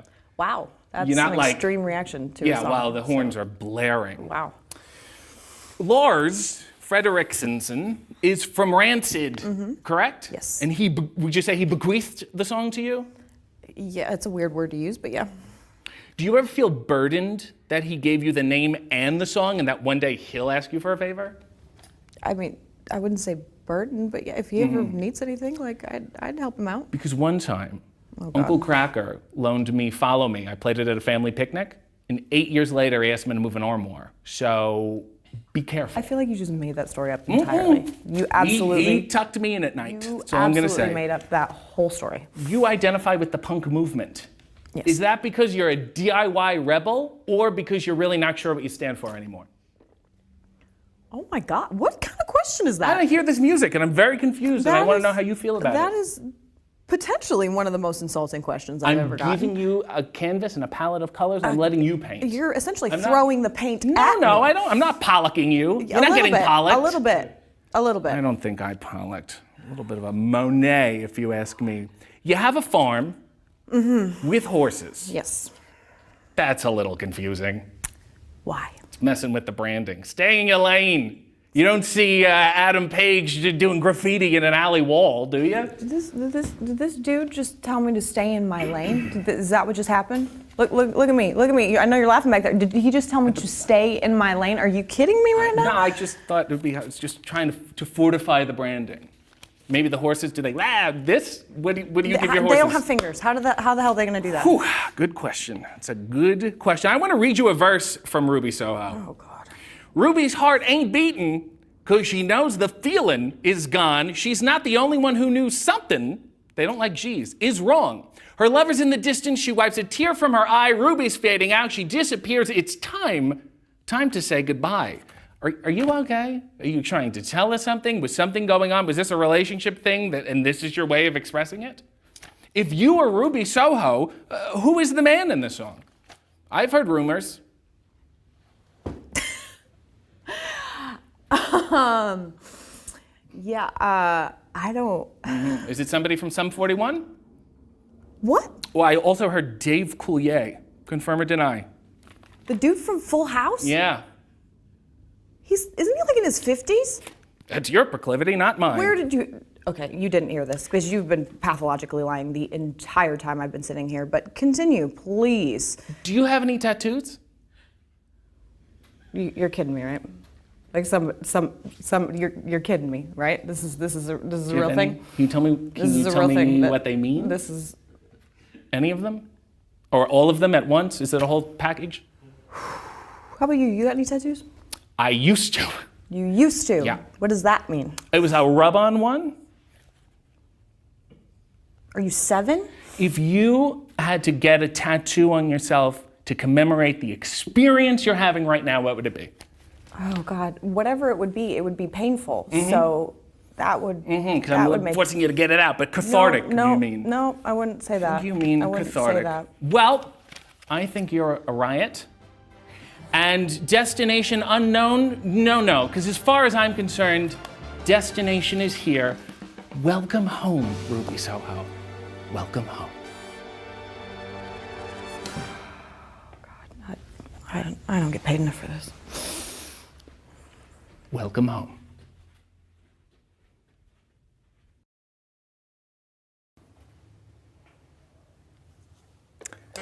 Welcome to Hey EW. I am RJ City, and my guest is Adam Cole. Hey.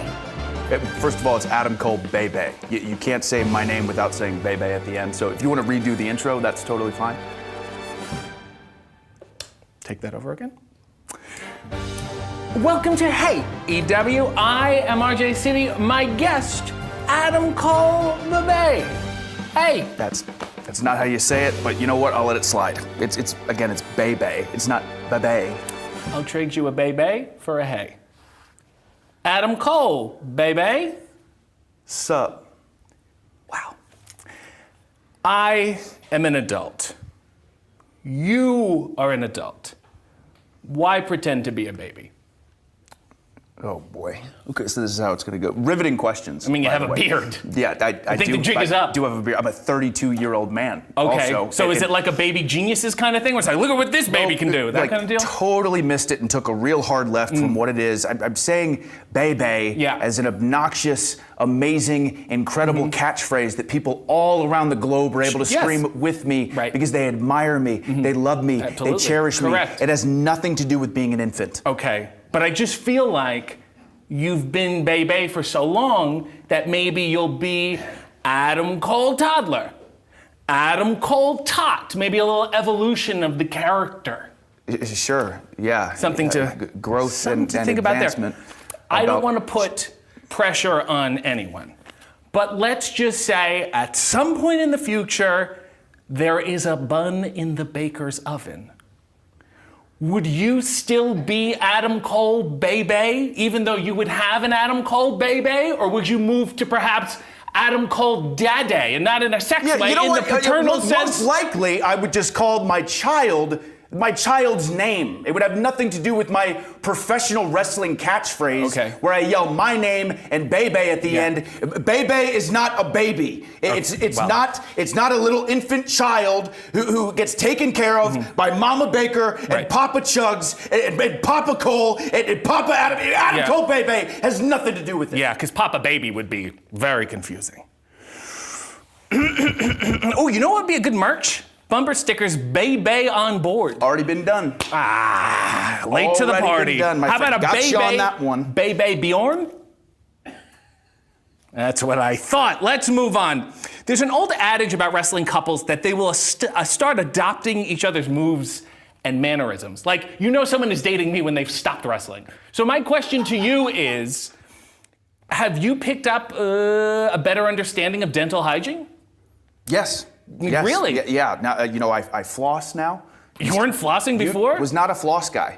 Actually, whatsoever. You were raw gumming it? I was raw gumming it, my friend. Terrible. Yeah. But now I've gotten a lot better at it. Was that a deal breaker for her? She said start flossing, or? It was very important. That makes sense. It was one of those situations where she just would not let it go. And here I am. And flossing every day. They're not receding. They look fantastic. Your theme song says it's all about the boom. Correct? That's correct. Yeah. However, by that